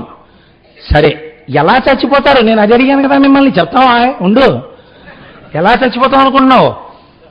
ఈ 3 పురాలు ఎప్పుడు ఒక గీతలోకి రాకూడదు, సరళ రేఖలోకి. అవి అలా అలా అలా అలా తిరుగుతూ ఉండాలి. 1000 దివ్య సంవత్సరాలకి ఒక్క క్షణం సేపు మాత్రం ఈ 3 పురాలు ఒకే సరళ రేఖలోకి వచ్చి నిలబడాలి. ఇలా నిలబడినప్పుడు మిట్ట మధ్యాహ్నం వేళ అభిజిత్ ముహూర్తంలో చంద్రుడు పుష్యమీ నక్షత్రంలో ఉండగా పుష్కలావర్తక మేఘాలలోంచి వర్షం కురుస్తుంటే ఇత పూర్వం ప్రపంచంలో ఎక్కడా లేనటువంటి ఒక కొత్త రథం ఎక్కి ఇత పూర్వం లోకంలో ఎవరూ ఇంతకుముందు పట్టుకోనటువంటి ఒక అపూర్వమైనటువంటి ధనస్సు పట్టుకుని ఒకే బాణంతో ఒకేసారి విడిచిపెట్టి దేవతా సార్వభౌముడైన వాడు ఆ 3 పురాలు ఒక్క క్షణం ఇలా సరళరేఖలో ఉండగా కొట్టేస్తే మేము చచ్చిపోతాం. ఆ క్షణంలో ఒక్క బాణంతో అటువంటి రథం మీద అటువంటి వాడు కొట్టకపోతే మళ్ళీ మేము బతికేస్తాం. ఇంత కాసేపట్లో ఎంత ఆలోచించారా అనుకుని మహానుభావుడు తథాస్తు. ఇప్పుడు ఇవ్వనంటే ఇంకేమైనా ఉందండి? జగత్ప్రళయమే. ఎంత పేచియో వద్దురా, నీకొచ్చింది ఇంతోటి సీటు, డొనేషన్ కడితే వచ్చిన సీట్రా, నీకెందుకురా హీరో హోండా ప్యాషన్ ప్లస్ 50,000 రా, వద్దురా అంటే అది లేకపోతే నాకు నాన్నగారు మ్యాథమెటిక్స్ ఆన్సర్లు రావట్లేదంటాడు అంతే కొడుకు. ఎంత నాకు ఇండిగ్నిఫైడ్ అండి. అందరూ వాటి మీద వస్తున్నారు, నన్ను ఎక్కించుకెడుతున్నారు వెనకాల. నాకెంత సిగ్గుచేటు. కొనవలసిందే. నువ్వు అప్పే చేస్తావో విఆర్ఎస్ఏ పెట్టేస్తావో, నాకు కొంటేనే పెడతా కాలేజీకి అంటే ఏం చేశాడు? వద్దురా అంటే ఏం చేస్తాడో అందుకని అపఖ్యాతి పడలేక ఇచ్చాడు. 3వ రోజు ఫోను, మీ అబ్బాయి ఫలానా హాస్పిటల్లో ఇంటెన్సివ్ కేర్ యూనిట్లో ఉన్నాడు, లెక్క పెట్టగలిగినన్ని ఎముకలు కాకుండా వాటి ఎక్కువ విరిగిపోయిందని. మళ్ళీ పాపం 2 ఏళ్ళు ఈయన వైద్యం చేయించాడు. కర్మ. ఇలాగే ఉంటాయి రాక్షసుల వరాలు. తండ్రి ఎలా లొంగుతాడో చతుర్ముఖ బ్రహ్మగారు అలాగే లొంగుతారు. సరే తథాస్తు, అలాగే చేయండి. కానీ నాన్న ఇది కొంచెం అపూర్వమైన వరం. మీ అంత తెలివైన వాడిని ఇంతకు ముందు నేను చూడలేదు. చాలా మంది అడిగారు నన్ను, ఇలా ఎవరు అడగలేదు, మీరే అడిగారు. నేను ఇచ్చాను కానీ కొంచెం జాగ్రత్తగా వాడుకోండి అంటాడంతే. పాపం హ్యాండిల్ విత్ కేర్ అంటుంటాడు ఆయన, ఎవడు దాన్ని పట్టించుకోడు. కాబట్టి ఇప్పుడు ఏమైంది అంతే, వాళ్ళు వెంటనే ఎక్కడికి వెళ్ళిపోతారండి? అమరావతి మీదకి వెళ్ళిపోతారు. వెంటనే భోగస్థానాలు కావాలి వాళ్ళకి. కాబట్టి వెళ్ళి ఆ భోగస్థానాల దగ్గరికి వెళ్ళి దేవతలందరినీ ఓడించేసి అక్కడితో ఊరుకోరు. వచ్చినటువంటి పెద్ద ఇబ్బంది ఏమిటంటే శరీర బలమునందు తాదాత్మ్యత అంటే అర్థం ఏమిటో తెలుసా అండి? శరీరము యొక్క బలము చేత అవతలవాడు బలహీనుడు అని నిరూపింపబడితే నాకు బలం ఉన్నది అన్న ఆనందం నిలబడుతుంది కదండి. దేహబలం ఉన్నది అన్నది ఇప్పుడు బాగా సంతోషం. దేహబలం ఉన్నది అన్న సంతోషం అవతలవాడు బలహీనుడు అని నిరూపింపబడుతుంటే. కాబట్టి ఇప్పుడు ఏం చేయాలి? వెళ్ళి కొడుతుండాలి అనవసరంగా అందరినీ. వాడు ఏం చేయాలి? ఎంత కొడుతున్నా బాబా మిమ్మల్ని మీ జోలికి మేమేం రాగలమండి అని ఏడుస్తూ వెళ్ళిపోతూ ఉండాలి. ఈ వెర్రి రాను ఎక్కువైపోతుంది. ఎందుకని? మమ్మల్ని ఎవడేం చేస్తాడు, మాకు చావు ఎక్కడుంది? కాబట్టి ఇప్పుడు వాడికి భయం లేదు, మృత్యుభయం లేదు వాడికి. మృత్యుభయం జ్ఞానికి ఉండదు, అజ్ఞాని వరం చేత పొందాడు. కానీ ఇది వీడి పాపం పెంచడానికి పనికొస్తుంది. అది దేహబాధలు కూడా మరిచిపోయి సాక్షిగా ఉండడానికి పనికొస్తుంది. ఎంత తేడా వచ్చేస్తుందో చూడండి. కాబట్టి ఇప్పుడు ఏం చేయాలి? తన బలం నిరూపించుకోవడానికి అందరినీ వెళ్ళి కొడుతుండాలి. వీళ్ళ దృష్టిలో బాగా బలమైన వాళ్ళు ఎవరు అంటే వర్షము కురిపించగలిగిన వాడు, ఆయనకు అధికారం ఉంది. కాబట్టి ఇప్పుడు ఏం చేయాలి? ఆయన కొట్టి తీసుకొచ్చి కూర్చోబెట్టి నేను చెప్పినప్పుడు కురిపించే వర్షం అనాలి. అంటే ఇప్పుడు ఆయన మంచి వేసం కాలంలో పిలిచే వాన కురిపించవాయ్ అంటాడు, అంటే కురిపించాలంతే. అంటే ఇప్పుడు ఏంటి? బలం ఉన్న వాళ్ళందరూ తన కింకరులు అయ్యారు. అంటే ప్రకృతిని శాసిస్తూ ఉంటాడు. కాబట్టి ఇప్పుడు ఈ రాక్షసులందరూ ఏం చేస్తారు? సూర్యుడిని పిలిచి నేను బయటికి వెళ్తున్నాను, నువ్వు అలా మందరంగా ఉండు, తప్ప వేడొచ్చిందో నీ పని చెప్తానంటాడు. వీళ్ళకి చావు లేదు కాబట్టి ఆయన కూడా చల్లబడిపోవాలి. చంద్రుణ్ణి పగటిపూట వచ్చి ప్రకాశించమంటాడు, సూర్యుడిని అస్తమించమంటాడు. చెయ్యాలంతే, తప్పదు. ఇవన్నీ ఏమవుతాయంటే లోకము యొక్క ప్రకృతికి విరుద్ధంగా ప్రారంభం అవుతుంది. ఇప్పుడు ఎందుకు బాధ కలుగుతుందంటే లోకము యొక్క నడువడి యొక్క రీతి మారిపోతుంది. ఋతువు అన్నదానికి అర్థం ఉండదు. ఇంకా ఈ ఋతువునందు ఈ ధర్మం జరగాలి, శిశిర ఋతువు, చెట్లు ఆకులు రాల్చాలి. వాడంటాడు నాకు నవవసంత శోభా విలసిత ప్రదేశంగా కనపడాలి, ఏ చెట్టు ఆకు రాలకూడదంటాడు. అంతే, అలాగే ఉండాలి. ఇప్పుడు సృష్టికి విరుద్ధమే కాదా అది? ఒక్కొక్కడిది ఒక్కొక్క చిత్రమైన కోరికలాగా. ఇప్పుడు వీళ్ళు దేవతలు దేనికి బాధపడతారు, ఎందుకు అడుగుతారంటే రాక్షస సంహారం చేయమని తాము చెయ్యవలసినటువంటి పనిని చెయ్యవలసిన సమయంలో చేసి లోకమును రక్షించగలిగిన శక్తి నిరుపయోగమవుతున్నది. వాడి భయానికి దుర్వినియోగం చేయవలసి వస్తోంది. చెయ్యవలసిన పనిని మాని చెయ్యకూడని పని చెయ్యవలసి వస్తోంది. ఇందుకు బాధపడి అడుగుతారు వాళ్ళు, అయా ఈ రాక్షస సంహారం చేయకపోతే మా ఈ అధికారములు పనికిరానివి అవుతున్నాయి, కాబట్టి ఆయన్ని తీస్తే మేము సక్రమంగా పనిచేయగలం అని అడుగుతారు. కాబట్టి ఇప్పుడు దేవతలు ఎవరిని అడగాలి? మళ్ళీ వెళ్ళి చతుర్ముఖ బ్రహ్మగారిని అడగాలి వాళ్ళు కూడా. ఎందుకని? ఆయనే ఇస్తారు వరాలు. కాబట్టి మళ్ళీ ఆయనకే తెలుసు ఏం జరుగుతుందో కూడా. అందుకని మళ్ళీ ఆయన దగ్గరికే వెళతారు. అందరూ కలిసి చతుర్ముఖ బ్రహ్మగారి దగ్గరికి వెళ్ళారు. వెళ్ళి, మహానుభావ మీరు వరం ఇచ్చేశారు, వాళ్ళు చాలా ఉద్ధతితో ఉన్నారు, లోకములను బాధ పెట్టేస్తున్నారు, ఎలా దీంట్లోంచి బయటపడడం, మమ్మల్ని అనుగ్రహించండి అని అడిగారు. అడిగితే ఆయన అన్నారు, వరము వారలకిడితి దెప్పరముగాగా వరబలంబు ఆత్మీయ బలము శంభు పూజన ఫలంబు ఏకమై పొంకమొప్ప అరిది వారల గెలువంగ నగునే మనకు. ఉన్నదున్నట్లు మాట్లాడుతుంటారు బ్రహ్మగారు. ఆయన ఒక కొత్త విషయాన్ని చెప్తున్నారు. ఊరే వాళ్ళ దగ్గర 3 బలాలు ఉన్నాయిరా ఇప్పుడు అన్నారు. 1వ బలం నేనిచ్చినటువంటి వరబలం, 2వ బలం సహజంగా వాళ్ళ శరీరాలకున్న బలం, 3వ బలం వాళ్ళు విపరీతమైనటువంటి శివ పూజ చేస్తున్నారు. దాని చేత శివభక్తులై ఉన్నారు కాబట్టి శివుడి చేత రక్షింపబడుతున్నారు. కాబట్టి ఇప్పుడు 3 బలములు వారి యందు కలిసి ఉన్నాయి. ఉన్నప్పుడు మీరు నేను కలిసి వాళ్ళ మీదకి వెడితే వాళ్ళ చేతుల్లో మనం ఓడిపోతాం తప్ప వాళ్ళని మనం ఏం చెయ్యలేం. కాబట్టి ఇప్పుడు దీనికి పరిష్కారం ఎక్కడుంది? ఇంత శివభక్తులుగా వారు ఉన్నారు కనుక శివుడు అడ్డం వస్తే మీరు నేను ఏమీ చేయలేం. కాబట్టి దీనికి సమాధానం ఎక్కడి నుంచి రావాలి? శివుడి దగ్గర నుంచి రావాలి. కాబట్టి మనం శివుడి దగ్గరికి ఎడదాం పదండి. దేవతలే ధర్మం తప్పిపోయి ధర్మలోపం ఏర్పడితే తప్ప వాళ్ళు చంపరండి. అది ధర్మలోపం ఏర్పడకుండా గ్రహించుకోవడం మీ వంతు. కాబట్టి అలా కుదరదు. మనం శివుడి దగ్గరికి ఎడదాం పదండి అన్నారు. అందరూ కలిసి పరమశివుడి దగ్గరికి వెళ్ళారు. కైలాసం చేరారు. శంభో శంకర అని పిలిచారు. ఆర్తరక్షణ కళా సౌరంభునిన్ శంభునిన్ కదా. అలా పిలిచేటప్పటికి ఆయన పరిగెత్తుకొస్తాడు. ఏమైంది, ఎందుకు వచ్చారు మీ అందరూ, ఏం జరిగింది అన్నాడు. ఆయనకి తెలియక కాదు, ఒక మర్యాద అడుగుతూ ఉంటారు. ఎదురుగుండా కనపడిన వ్యక్తిని అయ్యా బాగున్నారా అంటాం. బాగున్నారా అంటే మీరు పడిపోయారా అని దాని అర్థం. అది ఒక మర్యాదతో కూడినటువంటి వాక్కు తప్ప అలాంటి వాటి యందు దోషాలు పట్టడం అది అజ్ఞానం తప్ప అది హాస్యం కూడా అవదు. అది ఒక రకమైనటువంటి పెడసరి హాస్యం అవుతుంది అంతే. కాబట్టి ఏమైందంటే శంకరుడి దగ్గరికి వెళ్ళి దేవతలందరూ అడిగితే ఆయన అన్నాడు, కృణ్యల పువ్వు దాల్చుదొరా కోవిదులారా ఇటుల్ కలంకగా జన్నే వగంతొరంగుడు నిశాచర వీరులు భక్తులు ఎట్లు వారిని నశింపచేతునిక శ్రీపతి యొద్దకు పోయి చెప్పుడా మిన్న ఏదేని మాయగొని మీ పరితాపము బాపు రూఢిగా. నిజమేనా? మీరందరూ చెప్పారు, మీ కష్టం నాకు అర్థమైంది. వాడు మిమ్మల్ని చాలా హింస పెడుతున్నారు. ఆ 3 వాళ్ళని చంపవలసిందే. కానీ మీరు ఒక్కటి ఆలోచించండి, వాళ్ళు తెల్లవారి లేచిన దగ్గర నుంచి రాత్రి వరకు నా నామస్మరణ చేస్తుంటారు, నన్ను కొలుస్తూ ఉంటారు, నా పూజ చేస్తూ ఉంటారు. నా పూజ చేసి నన్ను నమ్మి ఉండడమే కదా భక్తి అంటే. ఖచ్చితంగా దుర్వినియోగం అయిపోతుంది ఆ భక్తి. కానీ వాడు పరమభక్తుడై ఉండగా వాణ్ణి వెళ్ళి చంపడం అన్నది మాత్రం నాకు విరుద్ధమైన విషయం. నేను చంపను. ఆయనే ఎందుకు చంపాలండి? వాళ్ళు మాట అడిగారు, దేవతా సార్వభౌముడు చంపాలి మమ్మల్ని అన్నారు. దేవతా సార్వభౌముడు పరమేశ్వరుడు. కాబట్టి ఇప్పుడు పరమశివుడు వెళ్ళాలి, ఇంకొకరు ఎడితే చావడం. కాబట్టి నేను వెళ్ళను. అయితే మీకు చిన్న మార్గం చెప్తాను.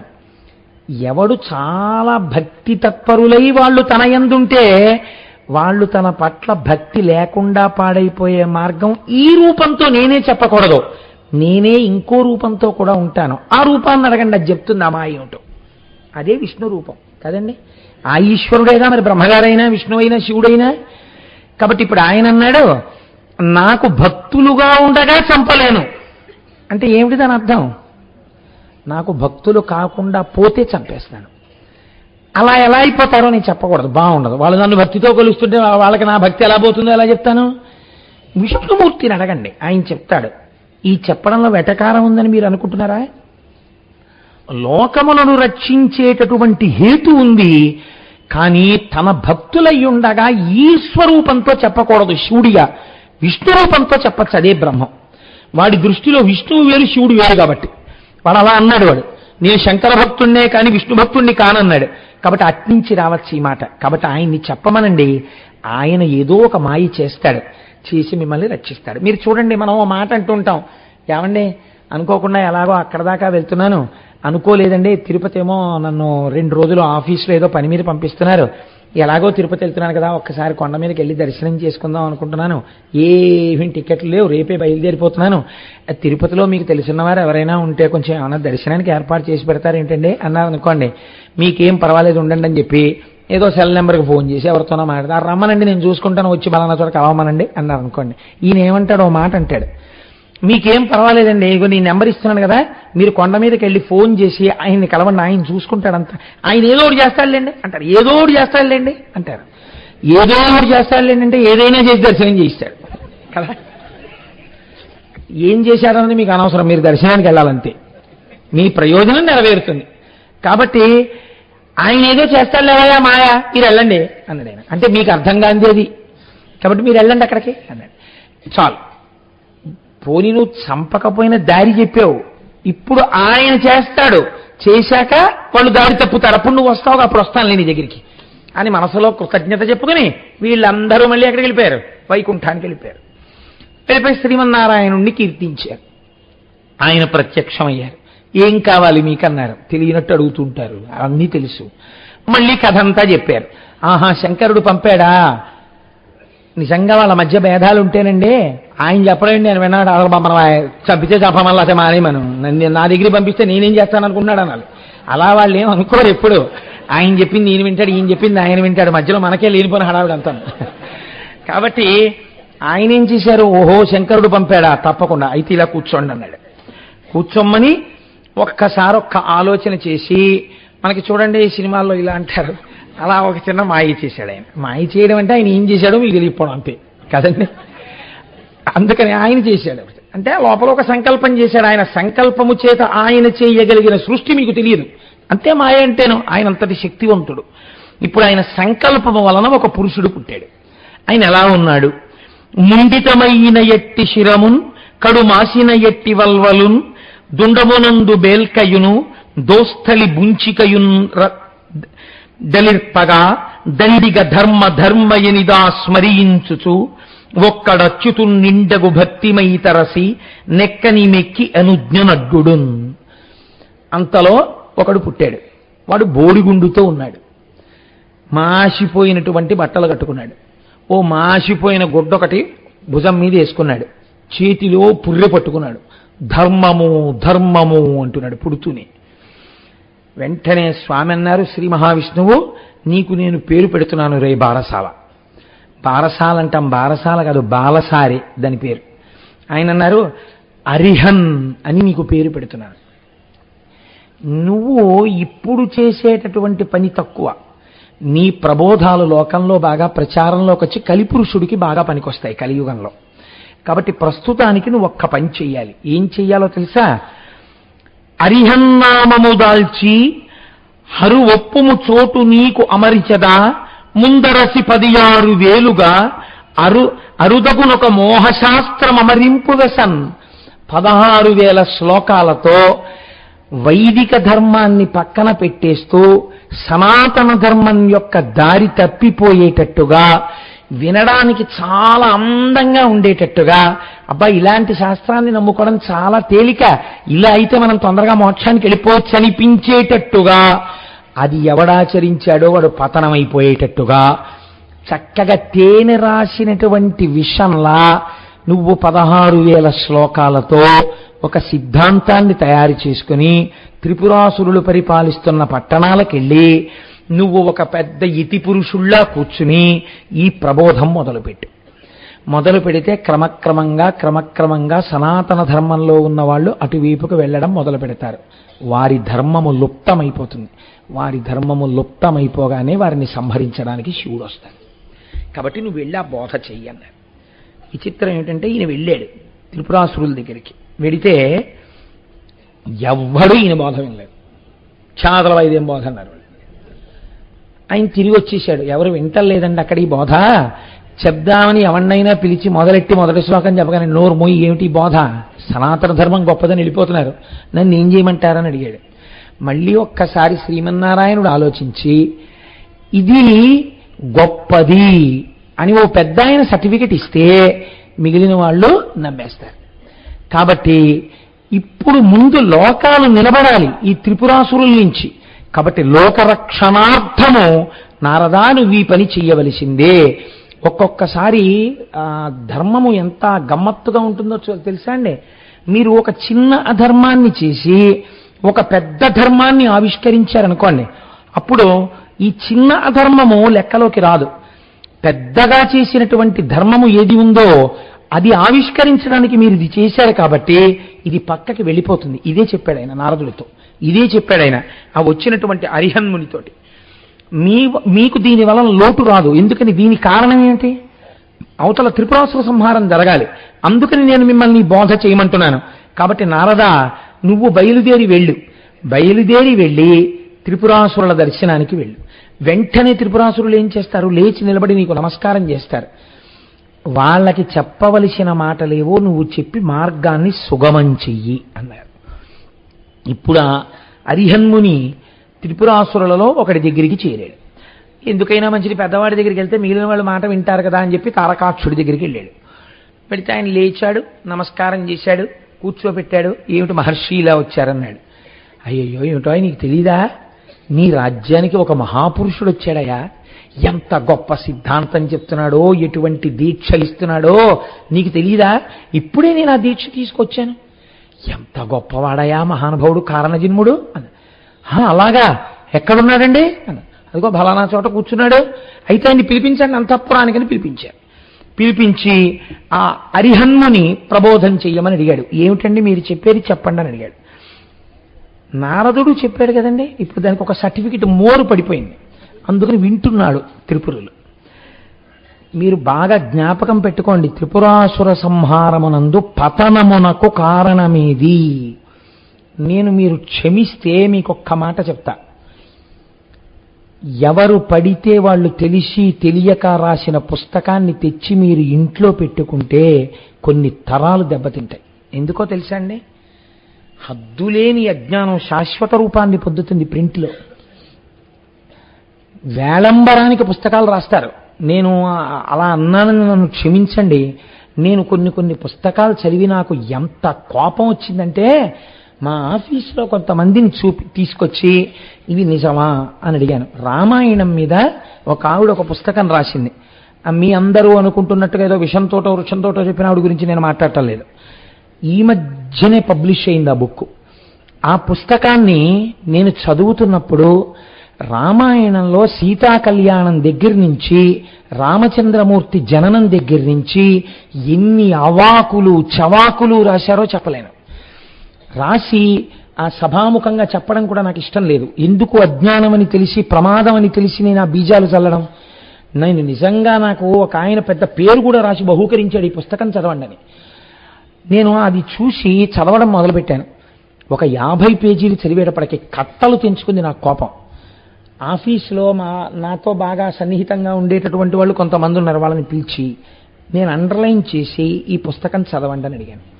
వాళ్ళు తెల్లబోయారు. ఎందుకంటే ఆ రోజుల్లో ఇక్కడ రామాయణ ప్రవచనాలు అయ్యాయి. ఏమంటే ఇంత దారుణంగా ఉంది ఏమిటంటే ఈ పుస్తకం అని అడిగారు. వాళ్ళు రామాయణం విన్నారు కాబట్టి, రామాయణం చదువుకున్నారు కాబట్టి తెలిసిందండి. రామాయణం చదువుకొని వాడు ఉంటాడు. నిజంగా రాముడు అటువంటి వాడు అనుకోడు, సీతమ్మ అటువంటిది అనుకోరు, లక్ష్మణుడు అటువంటి వాడు అనుకోరు. ఇది ఏ పిల్లలో చదువుతారు. వాళ్ళ జీవితం ఎంత పాడైపోతుంది మీరు ఆలోచించండి.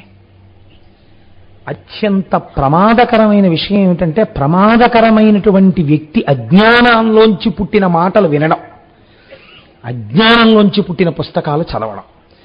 అందుకే పుస్తకం చదివే ముందు పెద్దల యొక్క ఆజ్ఞ తీసుకుని చదవాలి. మీ కంటితో చూసింది మీరు నమ్మండి. మీ కంటితో చూడందంతా సత్యమని ఆ పుస్తకాల్లోనూ ఉపనిషత్తులని వేదమని అవన్నీ ఏవో ఎవరెవరో చెప్పేస్తుంటే అవన్నీ విని నమ్మేస్తారా మీరు? ఎంత గొప్పగా బోధ చేస్తున్నారో చూడండి. అసత్యం చాలా అందంగా ఉంటుందండి. సంసారము సత్యమో, నువ్వు సత్యం, నీ భార్య సత్యం, మీ ఇద్దరికీ పిల్లలు పుట్టడం సత్యం, వీళ్ళు సత్యం. ఇవేమీ కాదు. ఈ పిల్లాడికి కాళ్ళు పెట్టినవాడు వేరే ఉన్నాడు, చేతులు పెట్టినవాడు వేరే ఉన్నాడు, వాడిలో చైతన్యంగా ఉన్నవాడు వేరే ఉన్నాడు. అదంతా ఈశ్వర కృప. ఈశ్వర కృప వల్ల నాకు పిల్లలు పుట్టారు. ఏంటి అర్థం లేని మాటలు? ప్రత్యక్షంగా తెలుస్తోందా నీకు నీ భార్యకి కలిపి పిల్లలు పుట్టారని? ఈశ్వరానుగ్రహం ఎవడా ఈశ్వరుడు? ఇలాంటి తెలివి తక్కువ మాటలు మానేయండి. ఈశ్వరుడు గురించి ఉపకారాలు, పూజలు, కంటికి కనపడని వాడికి పూజలు చేయడం, కంటికి కనపడని వాడికి యజ్ఞాలు చేయడం, కంటికి కనపడని వాడికి యాగాలు చేయడం, నేతులు తీసుకొచ్చి కుమ్మరించేయడం, పాలు తీసుకొచ్చి పోచేస్తుండడం, ఇలాంటి పనులు చేయకండి. ఏం చేయాలో తెలుసా? బ్రహ్మణుడు అంత ఇంతే. అసలు నీకు ఇంకో విషయం చెప్పనా? చతుర్ముఖ బ్రహ్మగారు కూడా మీలాగే పుట్టారయా. ఆయన అంతే, మీలా పుట్టాడు, ఓ రోజున వెళ్ళిపోతాడు. ఆయన మీకు వరాలు ఇవ్వడమేటయా వెర్రేళ్ళు కానీ? ఆయనకి ఏదో కొద్దిగా కొంత శక్తి ఉంది, ఇప్పుడు మీకు కొంత శక్తి ఉంది, మీకన్నా కొంచెం తక్కువ శక్తి ఇంకోడికి ఉంది. మీకు రోగాలు లేవు, కోడికి రోగాలు ఉన్నాయి. ఒకడికి ఆకలి ఉంది, నీకు ఆకలి లేదు. నీకు కడుపు నిండా తినడానికి ఉంది, వాడికి కడుపు నిండా తినడానికి లేదు. పుణ్యం అంటే ఏమిటో తెలుసా? ఇలా ఎక్కడైనా ఎత్తులు పల్లాలు ఉంటే కొంచెం దిద్దుతుండడం అంతే. నీకు అనిపిస్తే చెయ్యి పుణ్యం, అది కూడా అంతే. అంతే పుణ్యం అంటే. భీరునక భయం బాకట. ఎవడైనా భయంతో ఉన్నాడు అనుకో, నీకు ఇష్టమైతే ఎవరే నేను రక్షిస్తాను అంతే. అంతేగాని యజ్ఞం ఏమిటిరే, ఎందుకు పుణ్యం? ఎవడు చెప్పాడు నీకు చేయమని అన్నాడు? ఇది కదా కనపడుతోంది నీకు కళ్ళకి. వాడు భయంగా ఉన్నాడు కనపడుతోంది, వాడి భయం బాపు, అది సత్యం, అది అంగీకరిస్తాను. ఇవన్నీ నిజాలు అనుకున్నారు మహాప్రభు. హరిహరి చెప్తున్నాడు, ఇవన్నీ కోటేశ్వరాలు చెప్తున్నారు, పురాణంలోనండి ఎలా ఉండమన్నారని చెప్పారు. రేపు నేను చెప్పట్లేదు, హరిహరిని ఇలా చెప్పి పాడు చేస్తున్నాడు, గుర్తుపెట్టుకోండి బాగా. కాబట్టి భీరునక భయం బాకట, గారింపబడిన జనునకు గ్రాసము. అన్నం లేకుండా ఉన్నవాడికి నీకు పెట్టాలనిపిస్తే అన్నం పెట్టు, వాడు తింటాడు. ఆకలి తీరింది అమ్మయ్యా నీకు దండం పెడతాడు, కనపడుతోంది, అది పుణ్యం అంటే. తెవులం కూడిన వానికి ఔషధము. జబ్బు వచ్చిన వాడికో మంది, అమ్మయ్య నా జబ్బు తగ్గిద్దండి అంటాడు, అది పుణ్యం. యజ్ఞం ఏమిటిదే? ఓం నమో నారాయణాయ స్వాహ అని ఒకడు పట్టుకుని నెయ్యి వేసి, ఒకడు పట్టుకుని ఆ చెరువు వేసేసి, అంటే తయారు చేసినటువంటి పదార్థం వేసేసి ఆ మంత్రం చెప్పేస్తే నారాయణుడు తినేసాడా? ఇది చెప్పినవాడు చూశాడేంటి? ఇవన్నీ ఎందుకు చేస్తున్నారు మీరు? ఇవన్నీ మీకేం బుర్ర ఉందా లేదా? మీరు చూశారా శివుణ్ణి? మీరు బ్రహ్మగారిని చూశారు. ఆయన ఏమన్నాడు మీతోటి? నేను ఉంచలేనండి అన్నాడు. అంటే ఆయనకి కొంత పరిమితి ఉందా లేదా బలానికి? మీ బలం ఎలాగ కొన్నింటిలో ఉండి కొన్నింటిలో ఉండదో, ఆయనకి బలం కొన్నింటిలో ఉంది కొన్నింటిలో లేదు. మీరు అసలు శివుడు అన్నవాడిని చూడనే లేదు, ఆ చూడని వాడిని పూజలు మొదలెట్టారు. వాడి వల్ల మీరు చాలా గొప్పగా ఉంటా ఉంటున్నారు. ఏమిట్రై వెర్రెంత మీకు? ఇవన్నీ మానేసేయండి. మానేసి విద్యార్థి కోసకు అభిమత విద్యం. చక్కగా విద్యార్థి ఉంటాడు, వాడు ఏం చదువుకుంటానంటే చదివించండి. ఏం చదివిస్తారు ఆ ఊళ్ళో ఇంక ఇప్పటి నుంచి? వీళ్ళు చెప్పిన చదివే చదివిస్తారు. ఇక అది మరి అడిగింది ఆకరణ. కాబట్టి ఇవి చేయించండి రా. ఇంకొకటి చెప్పనా? ధనము ఆర్జించడం అన్నది ఎలా ఆర్జించగలరు? రెండు ఉండాలి. అవతల వాడి దగ్గర మోసం చేసి సంపాదించారని ఎవరంటారో తెలుసా అండి? అలా మోసం అన్న పేరు ఎందుకు పెడతారంటే, అలా డబ్బు సంపాదించే తెలివితేటలు వీడికి లేవు కాబట్టి వాడి మీద ఏడుపు కొద్ది వాడు మోసం చేశాడంటుంటాడు. నీకు ఉంటే తెలివితేటలు నువ్వు సంపాదించుకోకూడదు, అలాగా వీడికి లేవు, వాడికి ఉన్నాయి, అందుకని అలా అంటారు. మీరేం బెంగెట్టుకోకండి. మీకు ఎంత తెలివితేటలున్నాయో అంత తెలివితేటలతో అందరి దగ్గర పట్టుకొచ్చేయండి. మీకు తెలిసినవన్నీ తెచ్చి అనుభవించండి హాయిగాను. అన్నీ తెచ్చి ఏం చేసుకోమని చెప్పిందో తెలుసా శాస్త్రం? ఇదే సత్యం, ఇదే ఉంటుంది. కాబట్టి దీంతో 12ంటికి తృప్తిపరచాలి. అగ్నిహోత్రాన్ని దేవతల్ని తృప్తిపరచలేట్రా ఎవరు చెప్పాడు మీకు? 5 జ్ఞానేంద్రియాలు ఉన్నాయి. కళ్ళతో మీకు ఏది చూడాలనిపిస్తే చూసేయండి, చెవులతో మీకు ఏది వినాలనుంటే అది వినండి, నోటితో మీకు ఏం మాట్లాడాలంటే అది మాట్లాడేయండి, నాలుకతో మీకు ఏం తినాలంటే తినేయండి, ముక్కుతో మీకు ఏది వాసన చూడాలంటే అది చూసేయండి, చర్మంతో మీకు ఏది ముట్టుకోవాలంటే అది ముట్టుకోండి, కర్మేంద్రియాలతో కాళ్ళు చేతులు నోరు అంటే మల విసర్జకాలయమో మూత్ర విసర్జకాలయం ఉన్నాయి కదండి, మీకు వాటితో ఏం చేయాలనుకుంటున్నారో చేయాలని చేస్తే మీకు తృప్తి కలుగుతుందో చేసేయండి. మనస్సు బుద్ధి, ఇప్పుడు ఈ 5 10ంటిని మీరు వాడుతుంటే మనస్సు బుద్ధి సంతోషపడుతుంటాయి. అంటే అదే ఆనందం, అంటే అదే బ్రహ్మానందం. ఇంకేంటి? ఇవన్నీ వదిలేసి ఎక్కడో కూర్చుంటే బ్రహ్మానందం అయ్యా వాడు చెప్పాడురా మీకు. వాడేదో వదిలేసి వెళ్ళి కూర్చున్నాడు, అదే అలా కూర్చున్నావు పాపం ఏం లేదా అంటే మీరు బాధపడతారని, అందులో బ్రహ్మానందం ఉంది బ్రహ్మానందం ఉంది అంటాడు.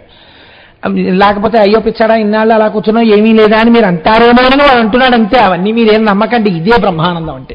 చక్కగా ఇలా అనుభవించండి. చూసారా, ఇంకొక మాట చెప్తాను మీకు. ఎప్పుడో పడిపోయడు శరీరమిరిగి వేగా ఆవియున్నంత కేతట యతిశయిల్లా పెళ్ళుగా భోగముల చెంది ఉల్లసిల్లవలయు అవ్వల నీమి కన్పట్టు కనుడు. ఏమిట్రా ఈ హద్దులేమిటి, నీతులేమిటి, మీకు మీరు సూత్రాలు రాసేసుకోవడం ఏమిటి? ఇదో శరీరం, ఆ పక్కన ఇంకో శరీరం ఉంది. ఈ శరీరానికి ఆ శరీరం నచ్చిందనుకో, ఈ శరీరంతో ఆ శరీరాన్ని అనుభవించేయడమే. ఈ శరీరానికి ఆకలేసిందనుకో, దీనికి బలం ఉందనుకో, అవతల బలం లేదనుకో, నీకు ఆకలేసింది కాబట్టి ముందు లాగేయడమే, నువ్వు తినేయడమే అంతే. ఇవన్నీ అయిపోయిన తర్వాత అలా చేయకూడదండి, అలా చేస్తే పాపం వస్తుందండి. పాపం వస్తే ఏమవుతుంది? ఇది పడిపోయాక ఏదో అవుతుంది. ఎవడు చెప్పాడు? ఇది పడిపోయాక ఏదో అవుతుంది. నువ్వు చూసొచ్చావా? చూసొచ్చిన వాడిని ఒకటి వచ్చి చెప్పమనండి అంటే అలా చెప్పాడు ఎవడంటారండి? శాస్త్రం ప్రమాణం. అది వేదమును ప్రమాణముగా స్వీకరించిన వాడైతే అయ్యో ఇది దోషభూయిష్టమైన వాక్కు, వీడికి తెలియనివో మాట్లాడుతున్నాడు, వీడి కంటికి కనపడింది సత్యమని మాట్లాడుతున్నాడు, వీడికి తెలియదు వీడికి అని వెళ్ళిపోతాడు. కాబట్టి ఇప్పుడు ఇవన్నీ చెప్తుంటే పాపం వాళ్ళు అలా చెవులొగ్గి విన్నారు. విని ఆహాహా ఏమిట్రా మనం మందమతులం, ఏమిటి పూజలు ఏమిటి, శివలింగాలు ఏమిటి, యజ్ఞాలు ఏమిటి, యాగాలు ఏమిటి, ఏమిటి మనం ఇన్నాళ్ళు అసలు మనకి తెలియలేదు. అసలు మనమే కదా బ్రహ్మగారిని అడిగాం ఆయువు ఉంటే కదా భోగం అని, అందుకే కదా మనం అడిగాం 1000 దివ్యవత్సరాలని అని. వెంటనే రాజ్యంలో ఉన్న వాళ్ళందరినీ వావి లేదు, వరస లేదు, భార్య లేదు, బిడ్డ లేదు, మీ ఇష్టం భోగాలు అనుభవించండి అన్నది. అంతే, ఇంకా శరీర సంబంధమైన భోగము ప్రారంభం అయిపోయింది. ఎవరికి ఏది భోగం అనిపిస్తే అనుభవిస్తారంతే. పాపం లేదుగా, పాపము లేదు, పుణ్యము లేదు, గొడవ లేదు వాడికి ఇంకా. కాబట్టి ఇప్పుడు ఎక్కడ చూసినా స్త్రీలు పురుషులిట్టుల పాలింపక పూర్వ ధర్మ పదవీచ్యుతులై రేలు పవల్ ధన కామేచ్ఛాలసులైరి తరిగే సత్వం బెల్లన్. ఇలా రాత్రి లేదు, పగలు లేదు, బ్రాహ్మీ ముహూర్తంలో అయితే పూజ చెయ్యాలని గొడవ లేదు, పూజ లేదు, పునస్కారం లేదు, యజ్ఞం లేదు, యాగం లేదు, క్రతువు లేదు, దేవతలు లేరు, హవిస్సులు లేవు, భయం లేదు, శాస్త్రం లేదు, శాస్త్రవాక్యం లేదు, ఋషివాక్యం లేదు, పురాణం లేదు, ఏమీ లేదు. నీ కంటికి కనపడింది నువ్వు చేసేసుకోవచ్చు, అన్ని భోగాలు అనుభవించేయచ్చు, అన్నీ వదిలేసి తిరగచ్చు. కాబట్టి ఇప్పుడు ఏమైంది? మంగళప్రదమైన అన్నీ వదిలేశారు, అమంగళప్రదమైనవన్నీ కౌగులించుకున్నారు, కౌగులించుకుని తిరిగారు. దానివల్ల లోకమంతా పాపభూయిష్టమైపోయింది. ఇప్పుడు వీళ్ళందరూ ఏం చేశారు అంటే శ్రీ మహావిష్ణువు బ్రహ్మగారు వీళ్ళందరినీ తీసుకుని పరమశివుడి దగ్గరికి వెళ్ళారు. వెళ్ళి శంకరా ఒక్కసారి మీరు చూడండి, మీరు పంపారు కదా, సర్వం సిద్ధం చేసేసాం, ఇప్పుడు భక్తి ఏం లేదు, ఇప్పుడు మిమ్మల్ని పూజించే వాళ్ళు ఎవరు అక్కడ లేరు. ఎక్కడొచ్చిందండి ఈ ప్రమాదం? మీరు టక్కరితనం అనుకోకండి, శ్రీ మహావిష్ణువు యొక్క టక్కరితనమని మీరంటే నేను అంగీకరించాను. మీరు ఎక్కడ దెబ్బతింటున్నారో చూపిస్తున్నారు ఆయన. వినకూడనిది వినుటయే ప్రమాదమునకు కారణము. మనస్సుకి బలహీనత ఉంటుంది, భయానికి లొంగుతుంది. అది మనము వినకూడనిది అనుకుంటే ఆ ప్రాంగణమునకు వెళ్ళరాదు. అవి మీరు విననవసరం లేదు. నేను వినను, మా ఈశ్వరుడు మాకున్నాడు, నేను ఏదో పూజించుకుంటున్నాను, నేను రక్షింపబడతాను అని మీరు చెప్పాలి. వినడం నీ తప్పు, చెప్పినవాడి తప్పు కాదు. వాడు అలా చెప్పాలనుకున్నాడు, వాడు చెప్పాడు, అలా వాడు నమ్మాడు కాబట్టి వాడు చెప్తాడు. కానీ వినడం మీదే తప్పు. ఇది బహుశः యుగ యుగములకు అవసరమని పరమాత్మ అప్పుడే భావించి ఉంటారు. అందుకని అప్పుడే ఈ పని చేయించి చూపించారు. కనుక చెడు మాట వినరాదు. కాబట్టి ఇప్పుడు ఏమైంది? శంకరుడు చూశాడు, అబ్బో చాలా బాగుందయ్యోయ్, త్రిపురాసురులు చాలా గొప్ప పూజలు మొదలెట్టారు, ఇప్పుడు నేను వారిని సంహరించవచ్చు. కానీ నేను సంహరించడం పెద్ద విశేషం కాదు, సంహరిస్తాను, పాపం చేశారు కాబట్టి దేవతా సార్వభౌముడిగా. వాళ్ళు కొన్ని వరాలు అడిగారు. ఎప్పుడు 1000 దివ్య సంవత్సరాలన్నారు, పుష్కరావర్తక మేఘాలన్నారు, పుష్యమితో చంద్రుడు ఉండాలన్నారు, మిట్ట మధ్యాహ్నం అభిజిత్ ముహూర్తం ఉండాలన్నారు, ఇంతకు ముందు లేని రథం ఉండాలన్నారు, ఇంతకు ముందు లేని ధనస్సు ఉండాలన్నారు, ఇంతకు ముందు లేని బాణం ఉండాలన్నారు. ఇవన్నీ అన్నారు కదా, మరి అవన్నీ తెచ్చారా అన్నారు. అవన్నీ పట్టుకుని వచ్చేసాం మహాప్రభు అన్నారు. అయితే సరే తీసుకురండి అన్నారు. ఏమిటి తీసుకొచ్చారు వాళ్ళు? సమస్త లోకములలో ఉండేటటువంటి సారమును పిండి వాళ్ళు దాన్ని భూమండలం మీద రథంగా, భూమిని రథంగా మార్చారట. కుడి చక్రంగా సూర్యుణ్ణి పెట్టారు, ఎడమ చక్రంగా చంద్రుణ్ణి పెట్టారు. ఆ చక్రాలకి ఆకులుగా ఇటు 6 ఇటు 6 ద్వాదశాదిత్యులను పెట్టారు. అలంకారంగా నక్షత్రాలతో అలంకారం చేశారు. పూర్వం లేదు కదండి ఇటువంటి రథం. దీనికి కమ్ములుగా, అంటే ఈ రథానికి కింద నుంచి ఇలా గుర్రాల దగ్గరికి వెళ్ళే కమ్ములుగా ఋతువుల్ని పెట్టారు. ఆకాశాన్ని ఆ రథానికి కప్పుగా పెట్టారు. మందర పర్వతాన్ని శివుడు కూర్చోడానికి ఆసనంగా వేశారు. ఉదయాచలము, అస్తాచలము అనేటటువంటి 2 కొండల్ని నొగలుగా మార్చారు.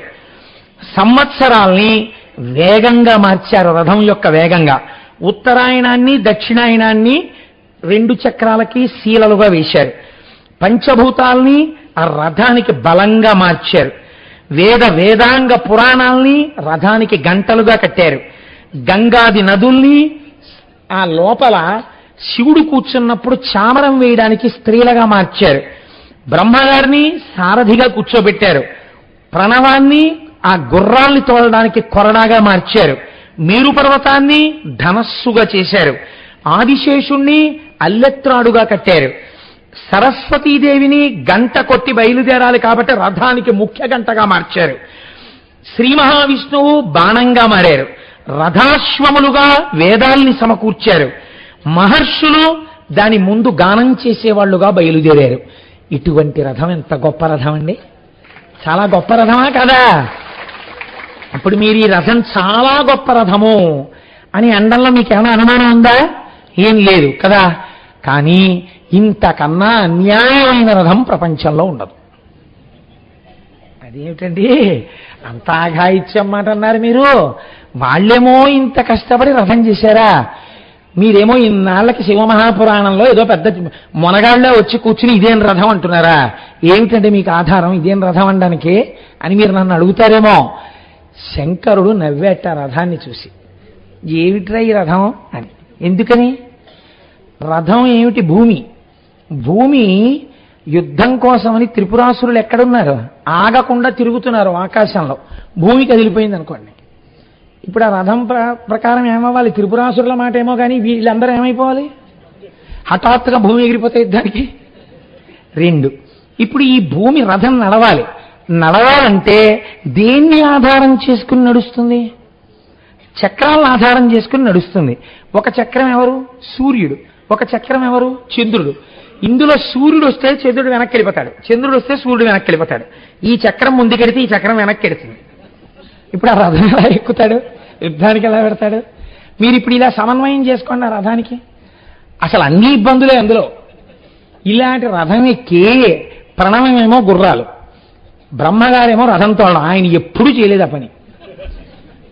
దొరగారి కారెక్కి రమ్మంటే నేను వచ్చేస్తాను, కానీ సడన్ గా ఓ రోజు దొరగారు పురాణానికి వెళ్దాం కోటేశ్వరారు ఎప్పుడూ నేనే నడపడం ఏంటంటే, ఇవాళ మీరు నడపండి నేను పక్కన కూర్చుంటానన్నారు అనుకోండి, నా బతుకేమైపోవాలి? నేను పురాణం అంటే చెప్తాను కానీ దొరగారిలో కారెక్కడ తోలగలను? నేను చెవులో రొద పెట్టేస్తున్నా 4 రోడ్ల సెంటర్లో అన్నింటి మధ్యలోంచి నకులుడు సహదేవుడు రథాన్ని తీసుకెళ్ళిపోగలరు క్షేమంగా. నన్ను తీసుకెళ్ళమంటే ఏది వేయాలో తెలియదు. ఇక్కడ ప్రారంభమైన రథం దొరగారు నడిపితే భూమి మీద నడుస్తుంది, నేను నడిపితే ఆకాశంలో నడుస్తుంది. ఎందుకని నాకు అలవాటు లేదు కనుక. చతుర్ముఖ బ్రహ్మగారు 4 ముఖాలతో వేదాలు చెప్పమంటే చెప్తాడు, సృష్టి చేయమంటే చేస్తాడు. కానీ ప్రణవాన్ని కొట్టుకోరలాకుంటే రథానికి ఆయన ఏం కొడతాడండి? అందులో సరస్వతీదేవి గంటగా మోగుతుంటే పక్కన ఇంత అల్లరా? అదే రథం. ఏమిటో ఈ రథం అన్నట్టు ఆయన. సరేలేండి, ఫోన్లే పాపం ఏదో పిల్లకాయలు చేస్తే ఇచ్చారు కదా, కాదండం ఎందుకు? మనం చేసే పనులండి భక్తికి ఈశ్వరుడు లొంగిపోతాడు. కానీ చిక్కుడుకాయలతో రథం కట్టి సూర్యుడిని ఎక్కమంటాం కదండి. మనం చెయ్యట్లా? దానికి చీపురు పుల్లలు పైగా గుచ్చేసి దాని మీద పెట్టేసి, అది ఓ చిక్కుడాకులో ఎంత పెద్ద రథం! ఆ రథం మీద సూర్యుడు ఎక్కాలట. ఏమిటండి దాన్ని అడిగారు అనుకోండి, సూర్యరథం అండి. సూర్యుడు ఎక్కుతాడు. ఆ తర్వాత వీళ్ళే ఏం చేస్తారు? దాన్ని ఆ ఇంట్లోనే పక్కన ఉన్న డస్ట్బిన్లోనో ఎందులోనో పట్టుకెళ్ళి పడేస్తున్నారు కదండి. ఆ పాటి కూడా లేడనమాట సూర్యుడు. ఇంత నువ్వు చేసిన రథం ఎక్కాలంటే ఆయన ఇంత ఉండాలి. అంటే ఎవడైనా నిజంగా సూర్యుడు ఎలా కూర్చుంటే తీసుకుని గోళీకేలా జేబులో వేసుకోవచ్చు అనమాట సూర్యుడిని. వాడు ఇన్ని లోకాలకి వెలుగునిస్తున్నవాడు. మరి పుచ్చుకోవట్లా? మీరు చేసిన చిక్కుడుకాయల రథం ఎక్కపోతే రథాలు ఎందుకు ఎడుతున్నారండి? మీరు చేసిన చిక్కుడుకాయల రథాలు ఆ పిడకల మీద బాగా పరవన్నం చేస్తే మంచి కాపు వాసన అంటారు. అదొక రకమైన కమ్మటి వాసన వస్తుంది, బాగా పచ్చగా పరవాన్నం అలా వండేసి, అది కూడా పాపం ఆయనకి ఏదో పని ఇంత పెట్టరు, 3 చిక్కుడాకుల్లో ఏదో కొంచెం కొంచెం పెడతారు. పెట్టి ఆ చిక్కుడుకాయల రథంలో కూర్చోవాలి ఆయన, ఆ ఉడికిపోకుండా మాడిపోకుండా కూర్చుని ఆ కొంచెం కొంచెం తినేసి మీకు ఆయుర్దాయం ఆరోగ్యం అన్నీ ఇచ్చేసి ఆయన మళ్ళీ రథమండ వెళ్ళిపోవాలి సూర్యమండలానికి. పోనీ ఇక్కడ కాకపోతే ఇంకో ఇంట్లో ఉంటుందా అంటే అన్ని ఇళ్లలోనూ చిక్కుడుకాయల రథాలే. మళ్ళీ చిక్కుడుకాయల రథం కాదు, క్యాలీఫ్లవర్ రథం కట్టండి అన్నారు అనుకోండి, ఋతువులో రావు క్యాలీఫ్లవర్, ఎవడు బెంగళూరు వెళ్ళి పట్టుకొస్తాడు. అందుకని ఈ ఋతువులో బాగా దొరికేటంటే పక్కింటి వాళ్ళని అడిగినా తుంపి 4 ఇచ్చేస్తారు. అందుకని చిక్కుడుకాయల రథాలే. మన వాళ్ళంతా తిరిగి ఎక్కడ ఉంటుందండి నిజంగా. ఈశ్వరుడు యొక్క అనుగ్రహం ఏమిటో తెలుసా అండి, సంభారములను చూడడు, మీ శ్రద్ధ మాత్రమే చూస్తాడు.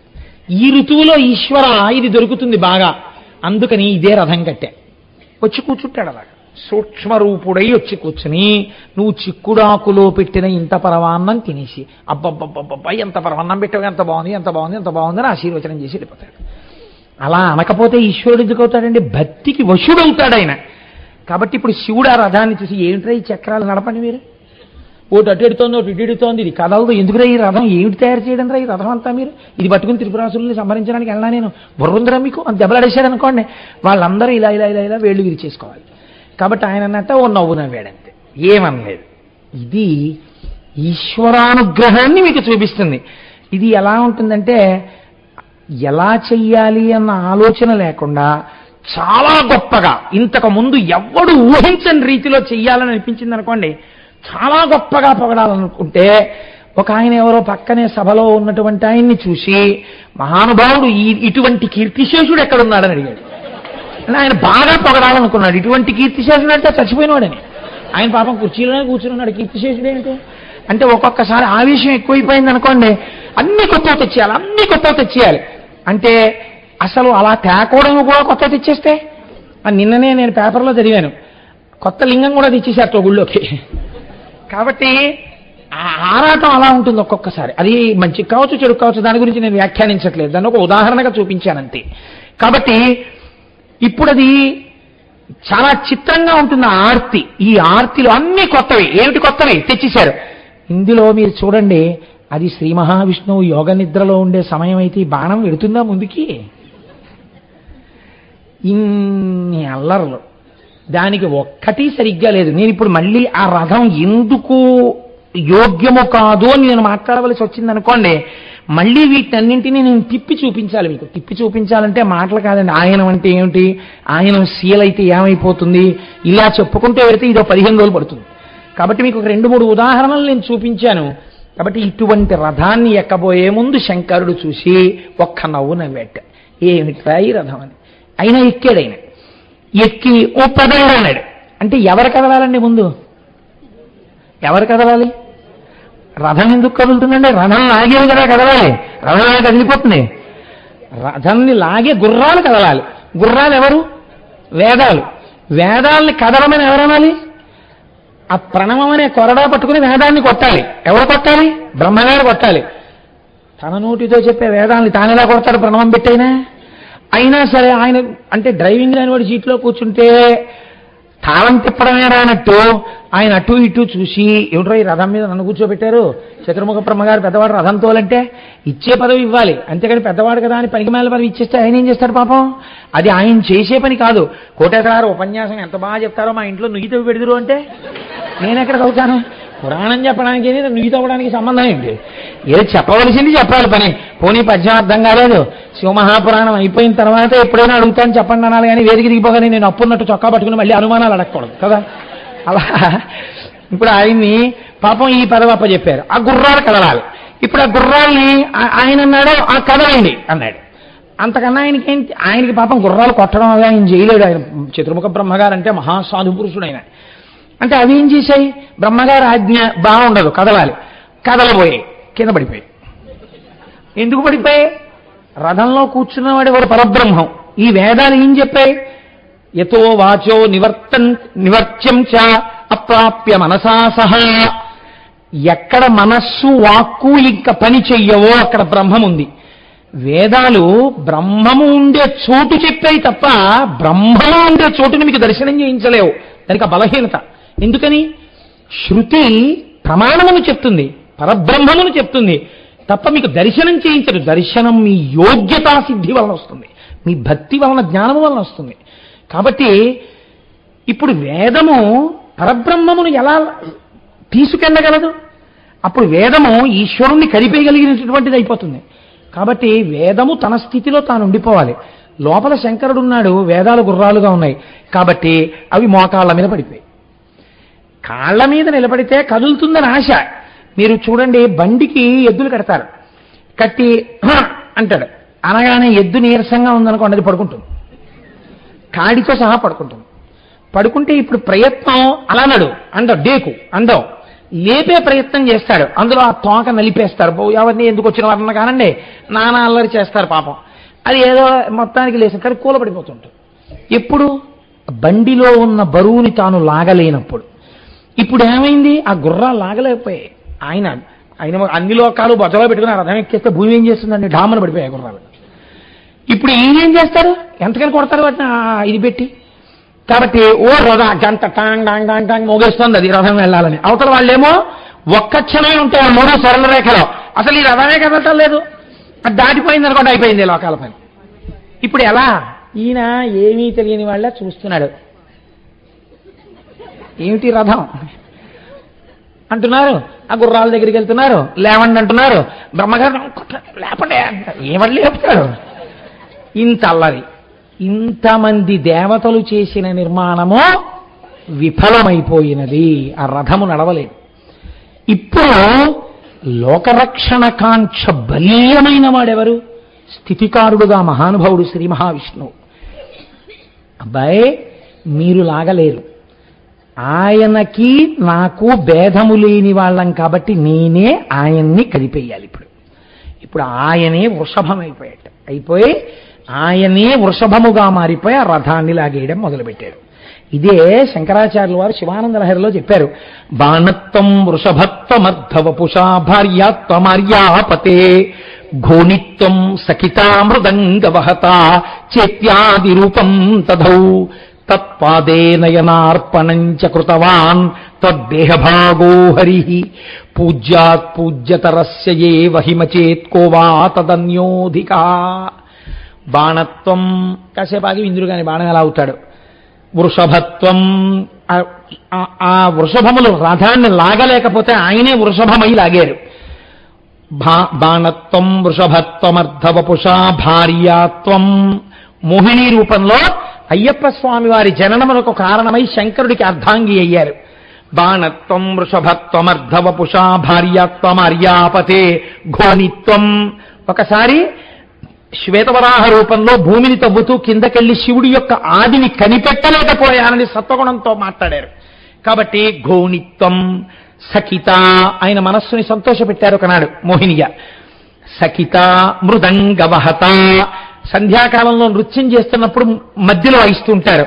మృదంగవహత చేత్యాది రూపం తథౌ తత్పాదే నయనార్పణంచ కృతవాన్. ఒకానొకసారి సహస్ర కమలములతో శివలింగాన్ని అర్చన చేస్తున్నారు. ఆయన చేస్తున్నప్పుడు శంకరుడు పరీక్ష చేద్దామని ఒక్క పువ్వు తగ్గిపోయేటట్టు చేశాడు. మనలా చెయ్యరుగా ఆయన పూజ చేస్తే. నామము పువ్వు ఏకీకృతము, 3 ఏకీకృతమైతే పూజ అంటారు మనోవాక్కాయ కర్మలు. కాబట్టి ఇప్పుడు ఆయన ఒక్కొక్క పువ్వు వేస్తున్నారు. 1000వ నామం దగ్గరికి వచ్చేటప్పటికి పళ్ళెం ఖాళీ, పువ్వు లేదు. ఇప్పుడు పువ్వు లేకపోతే ఆయన ఆలోచించారట. రామకమల పత్రాక్ష అని కదా అంటాం. ఆయన కన్నులు అరవిందముల తామర పూల్లా ఉంటాయి. అందుకని ఒక గుడ్డు పీకి శంకరుడి కంటి మీద, పాదాల మీద వేశారట. వేస్తే నేత్రార్పణేశ్వరలింగము అని తమిళనాడులో ఉందండి ఆ దేవాలయం. కాబట్టి ఇప్పుడు శంకరుడు ప్రత్యక్షమై ఎంత గొప్పగా పూజ చేశావో నా మీద భక్తితో అని తన శరీరంలో అర్ధభాగాన్ని శ్రీ మహావిష్ణువుకి ఇచ్చేశారు. అదే హరిహర రూపము. మీరు దాని అందం చూడాలంటే హైదరాబాద్ ఫిలిం నగర్ వాళ్ళు సినిమా యాక్టర్లందరూ కట్టినటువంటి దేవాలయంలో ఈ హరిహర రూపం ఉంటుందండి. అద్భుతం. మీరు ఎప్పుడైనా వెడితే చూడండి, చాలా బాగుంటుంది. ఒక పక్క విష్ణువు, ఒక పక్క శివుడు ఒకే శరీరంలో ఉంటారు. చాలా గొప్పగా ఉంటుంది. ఆ హరిహర రూపమే తిక్కన గారికి ప్రత్యక్షమై ఆయన దగ్గర ఆ మహాభారతంలో ఆయన ఆంధ్రీకరించిన భాగాన్ని స్వీకరించి ఆ తిక్కన గారిని కృతార్థుణ్ణి చేశాడు ఆ హరిహరమూర్తి. కనుక ఇటువంటి శ్రీమన్నారాయణుడు ఇప్పుడు వృషభమై ఆ రథాన్ని లాగుతున్నారు.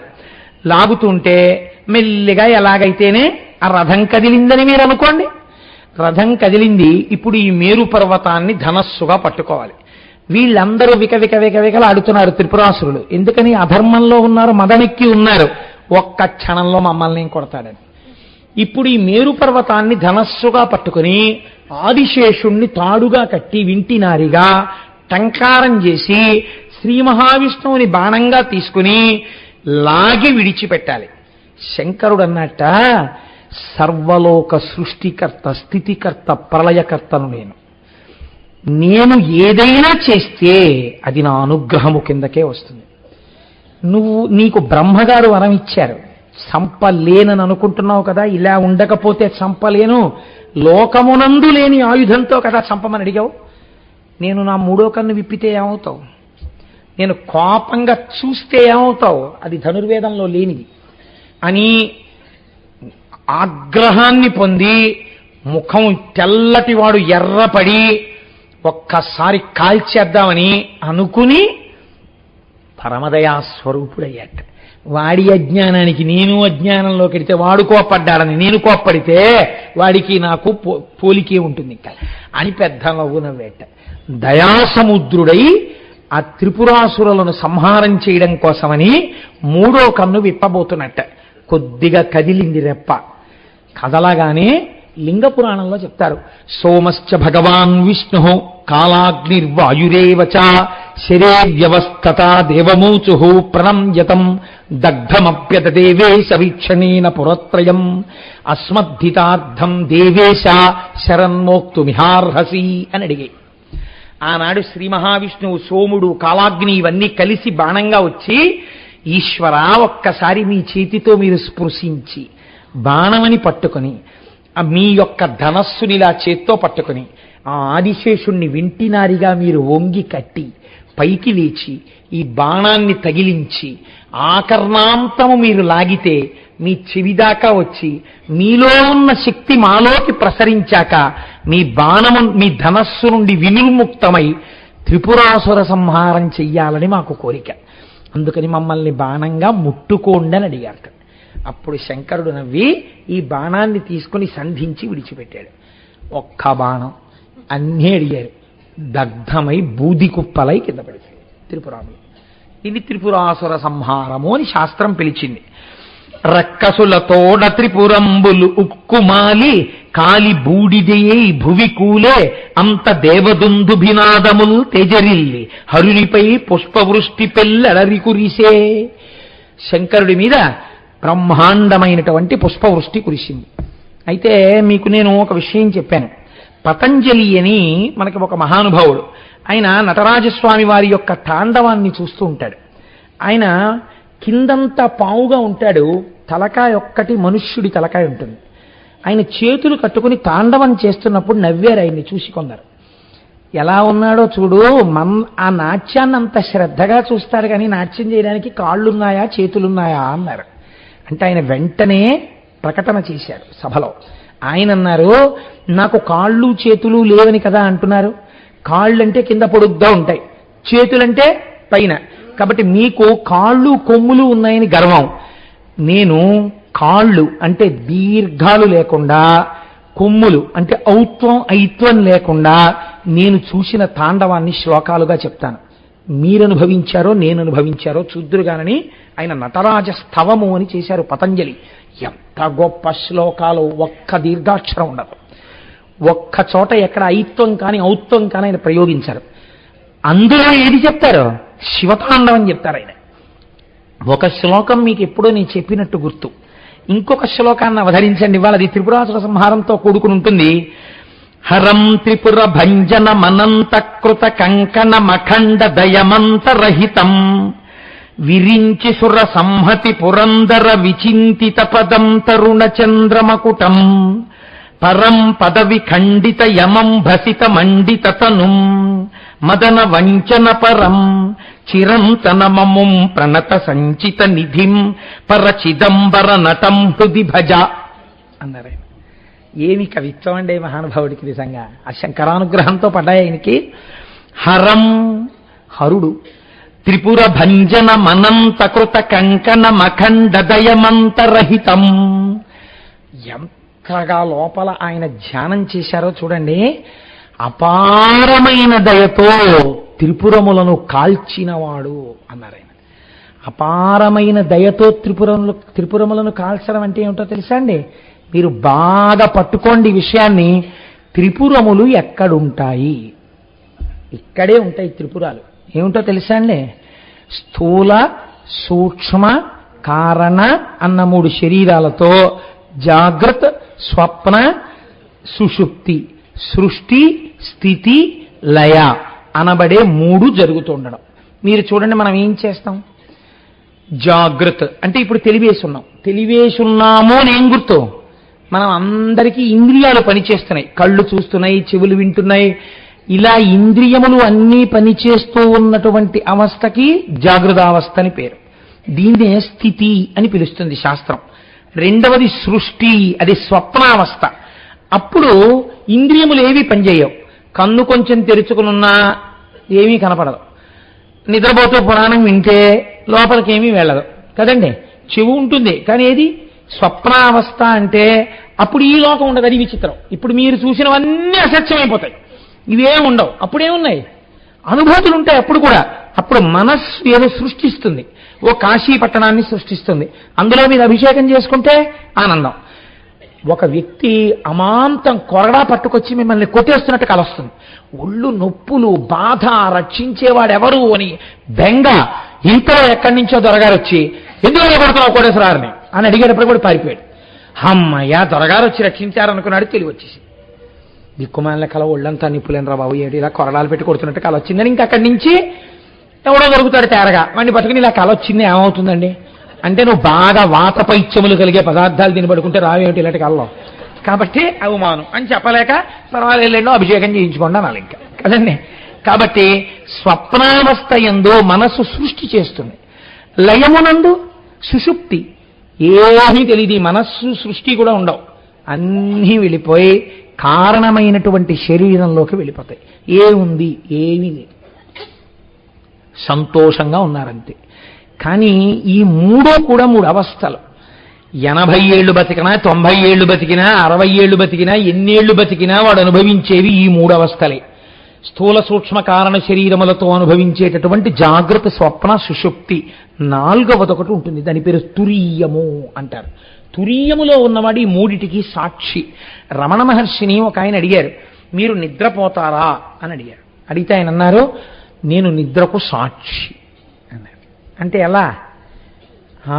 ఈ శరీరం నిద్రపోతుంది, దీంట్లో ఉన్న ఇంద్రియాలు నిద్రపోతున్నాయి, ఈ మనస్సు ఆత్మలోకి వెళ్ళిపోయింది, మనస్సు కారణ శరీరంలోకి వెళ్ళిపోయింది, ఈ శరీరము ఇప్పుడు సుషుప్తిలో ఉంది అని సుషుప్తిలో ఉన్న శరీరాన్ని ఆయన సాక్షిగా చూస్తూ ఉండేవారు. ఇది మళ్ళీ లేచాక ఇది లేచింది అన్న ఆత్మ చైతన్యంతో సాక్షిగా ఉంటారు. అది చాలా గొప్ప స్థితి, అది అందరికీ రాదు. అటువంటి స్థితికి 4వది తురీయము అని పిలుస్తారు. ఈ తురీయము చేరడానికి ఈ 3 అవస్థలు తెలుసుకోవాలి. మనం ఈ 3 కాకుండా 4వ దానికి వెళ్ళాలి అని. ఈ 4వ దానికి వెళ్ళరు. ఈ 4వది చేరడానికి మొదట ఏది ఉండాలో తెలుసా అండి? పరమ భక్తి ముందు ఏర్పడాలి భగవంతుడి యందు. భగవంతుడి యందు భక్తి ఏర్పడితే, లేకపోతే మీకు ఎప్పుడు ఏ భావన ఉంటుంది? మాయ వలన ఇవే చాలా సుందరంగా ఉన్నాయి, ఎంత బాగున్నాయో అనుకుని ఇంద్రియాలతో లేవడం, కనపడ్డవన్నీ చూడండి, ఆవులు వెళ్ళిపోతూ వెళ్ళిపోతూ ఇలా ఏదో చెట్టు కనపడితే అని తినేస్తుంది, ఆ గడ్డి తినేస్తుంది, మొక్కలు తినేస్తుంది.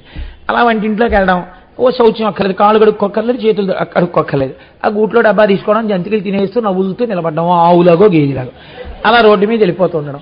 ఆ మురుగుడు కాలం పక్కన ఏదో బండి ఉంటుంది, ఆ బండి దగ్గరికి వెళ్ళిపోవడం, ఏదో అని చూస్తాను, అవి తినేస్తుండడం. రైల్లో వెళ్ళిపోతూ తినేస్తుండ, బస్సులో వెళ్ళిపోతూ తినేస్తుండ. ఏదో అంతరమై శరీరం నిలబడక తినేస్తే పర్వాలేదు, ఏదో ఒకటి తినేయడం ఎందుకంటే ఏమీ తోచట్లేదు, ఏమైనా పెడదు. మీరు చూడండి, ఏం తోచకపోవడం ఏంటండి? లోకంలో ఇంత వాంగ్మయం ఉంటే నీకు అసలు తోచకపోవడం అన్న మాట ఎలా వచ్చింది? టైం సరిపోలేదని పెద్దలు ఏడుస్తున్నారా? ఏమీ తోచట్లేదని అడగడు, ఏమీ తోచట్లేదు ఏమైనా పెడదు అంటే. ఏమీ తోచట్లేదని ఇలా అడుగుతాడు మొగుడిని. కొంతమంది పెళ్ళాలు పాపం జంతికలు చెగోడీలు చేసి పెడతారు. ఎందుకండి ఇవి అని మీరు అడిగారు అనుకోండి, ఎందుకండి స్వీట్ స్టాల్లో అన్ని చేసి పెట్టారండి, ఆయన ఇదోటి తింటుంటారండి తోచదు అని. నిజంగా అప్పుడు మీకు అలాంటి యజమానిని చూసినప్పుడు ఎంత జాలి కలుగుతుంది. ఏంటంటే ఏం తోచకపోవడం ఏమిటి, ఆవిడ చెయ్యడం ఏమిటి, ఈయన ఏమీ తోచనప్పుడు తింటూ ఉండడం ఏమిటి, ఎందుకు అదంతానో అనిపిస్తుంది కదా మనకి. అలా జాగ్రత్త, స్వప్న, సుషుప్తి మూడే అవస్థలు, వీటిలోనే తిరుగుతూ ఉండదు. ఇవి చాలా సుందరంగా ఉంటాయి. మనకి జాగ్రత్త లేచి ఇంద్రియాలతో అనుభవించడం, ఇంద్రియాలతో అనుభవించేసిన తర్వాత అలసట వచ్చేస్తుంది. అది చాలా పురాణం వినేసేవాళ్ళగా పరమభక్తి ఉన్న వాళ్ళ వెళ్ళిపోయి ఫస్ట్ లైన్లోనో రెండో లైన్లోనో కూర్చుని అని నిద్రపోవడం. ఎక్కడైనా వచ్చేస్తుంది ఆ నిద్ర. కాబట్టి ఇప్పుడు ఏమైపోయింది, స్వప్న. సుషుప్తి ఇంకా ఎక్కువైపోతే పక్క వాళ్ళ మీద పడిపోతూ ఉండడం, ఆనందం. అప్పుడు మైక్లోనో లేకపోతే పక్క వాళ్ళలో చెప్తే మళ్ళీ ఒకసారి బహిర్ముఖులు అవుతూ ఉండడం, జాగ్రత్త. ఈ మూడు తప్ప మనకేం తెలుసు, నాలుగోది మనకి తెలియనే తెలియదు. ఈ మూడిటితోటే సుందరం. అబ్బా ఎంత బాగుంటుందో, లేచి తిరిగితే సంతోషం, ఏమీ తోచకపోతే తింటుండడం, ఏమీ తోచకపోతే ఇంకోటి తినేస్తుండడం వాళ్ళ ఇంటికి వెళ్ళి, ఏమీ తోచకపోతే ఉట్టిని తిరుగుతుండడం రోడ్డు మీద. ఎన్ని జీవులు చచ్చిపోతున్నాయో నువ్వు తిరుగుతుంటే. ఏ తోచకపోవడం ఏమిటి, తిరగడం ఏమి, నువ్వు కూర్చుని చదువుకో, కూర్చుని ధ్యానం చేసుకో, స్నానం చేసి కాసేపు కూర్చుని పురాణం చదువుకో, ఓ సహస్రం చదువుకో. ఏం తోచట్లేదండి ఎలా పోదాం అన్నాం, ఏం తోచట్లేదండి అని. అబ్బో ఇప్పుడైతే అసలు కలిపురుషుడి యొక్క సమస్త ప్రభావ రాశి తీసుకొచ్చి రాశీభూతం చేస్తే ఒక టీవీ అనబడేది ఒకటి వచ్చేసింది. దానికి ఒక చెయ్యలు పుట్టింది, దాని పేరు సెల్లు. ఎన్ని వచ్చేసాయో చక్కగా. పూర్వం అంటే టీవీ అయితే ఇంట్లోనే ఉండి పాడు చేయగలరు, వెంట వచ్చి పాడు చేయడానికి ఒకటి ఉండాలి, సెల్లు.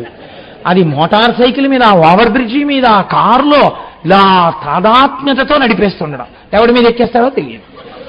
కాబట్టి ఇవన్నీ కలి అంశాలు. ఎక్కడ వాటిని వాడాలో తెలియదు. పురాణానికి అడిగి సెల్లు, పురాణానికి సెల్లుకి సంబంధం ఏంటి ఉండొచ్చు. నీకు ఏదైనా చాలా ఇంపార్టెంట్ ఫోన్ రావచ్చు, అప్పుడు వెనకాతలు ఉండాలి కదా.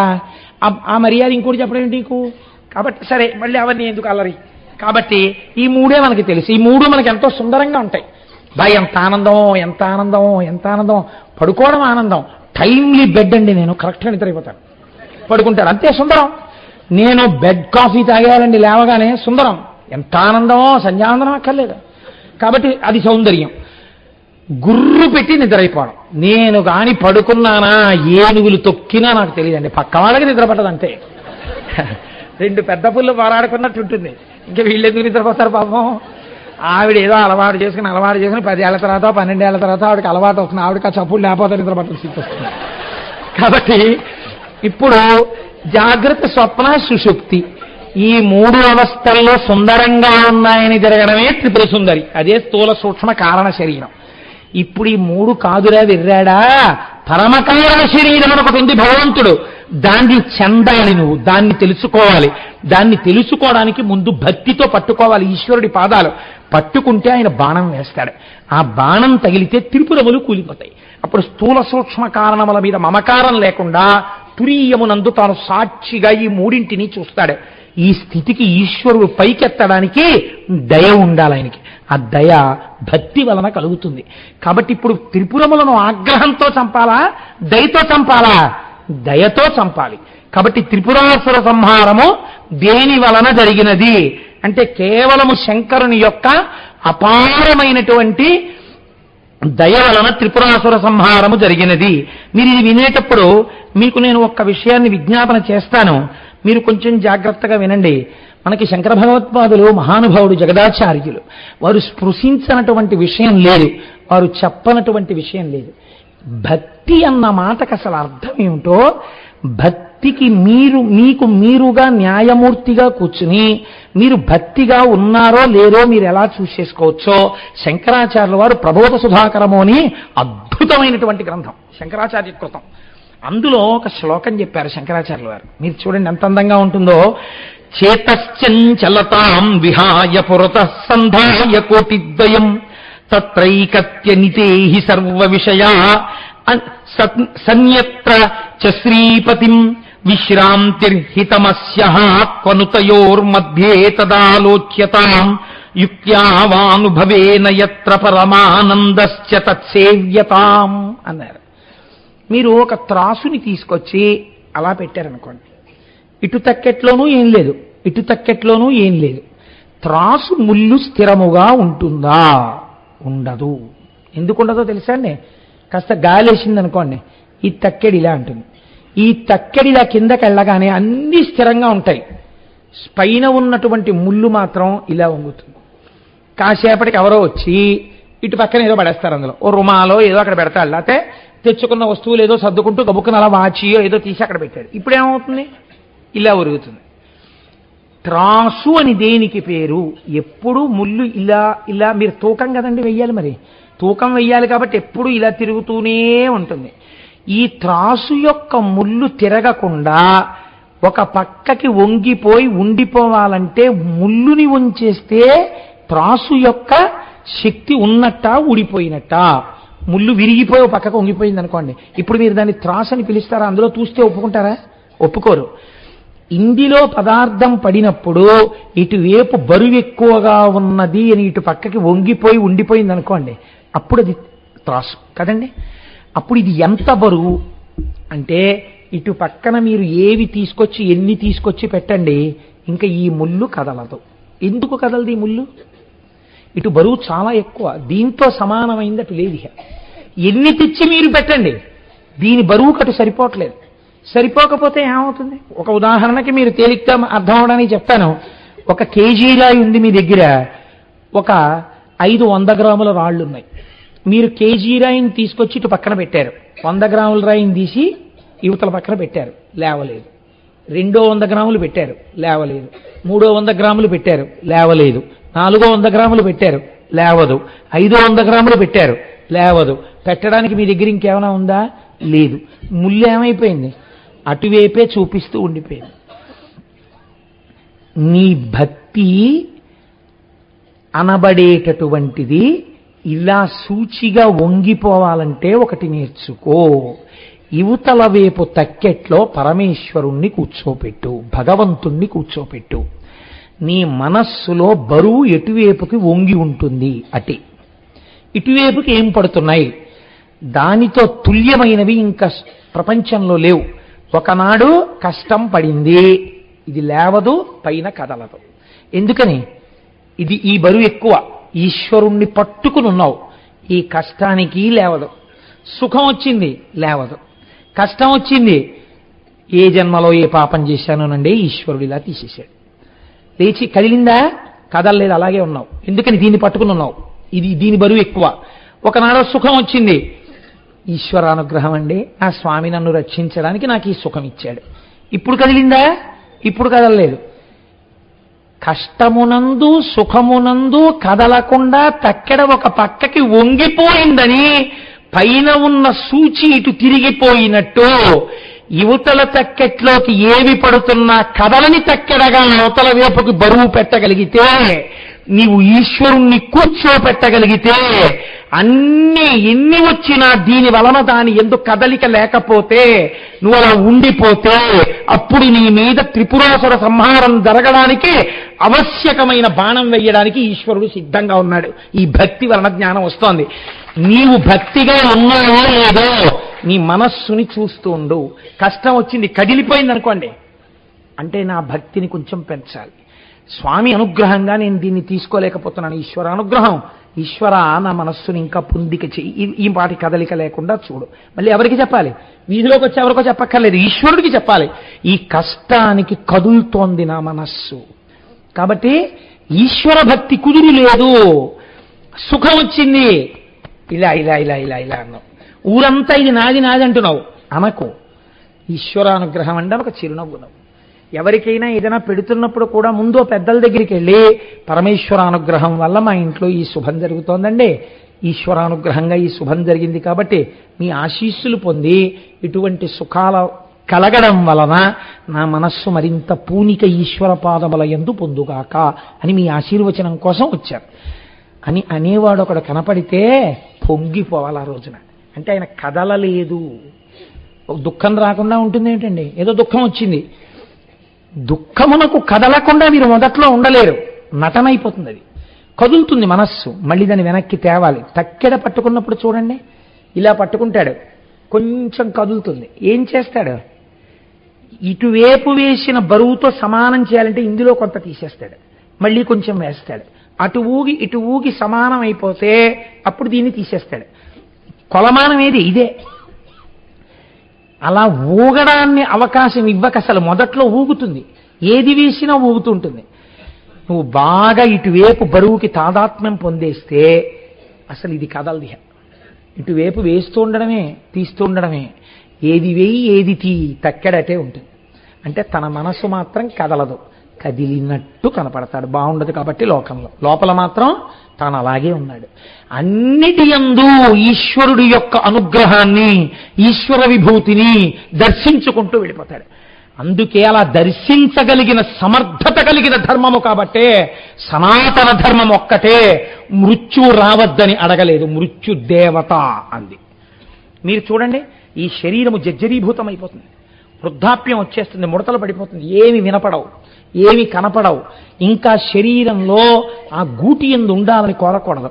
ఆ శరీరంలోంచి విడిపించి కొత్త శరీరంలోకి వెళ్ళడానికి అనుగ్రహించింది కాబట్టి మృత్యుని కూడా దేవతాస్వరూపంగా ఉపాసన చేసింది సనాతన ధర్మం.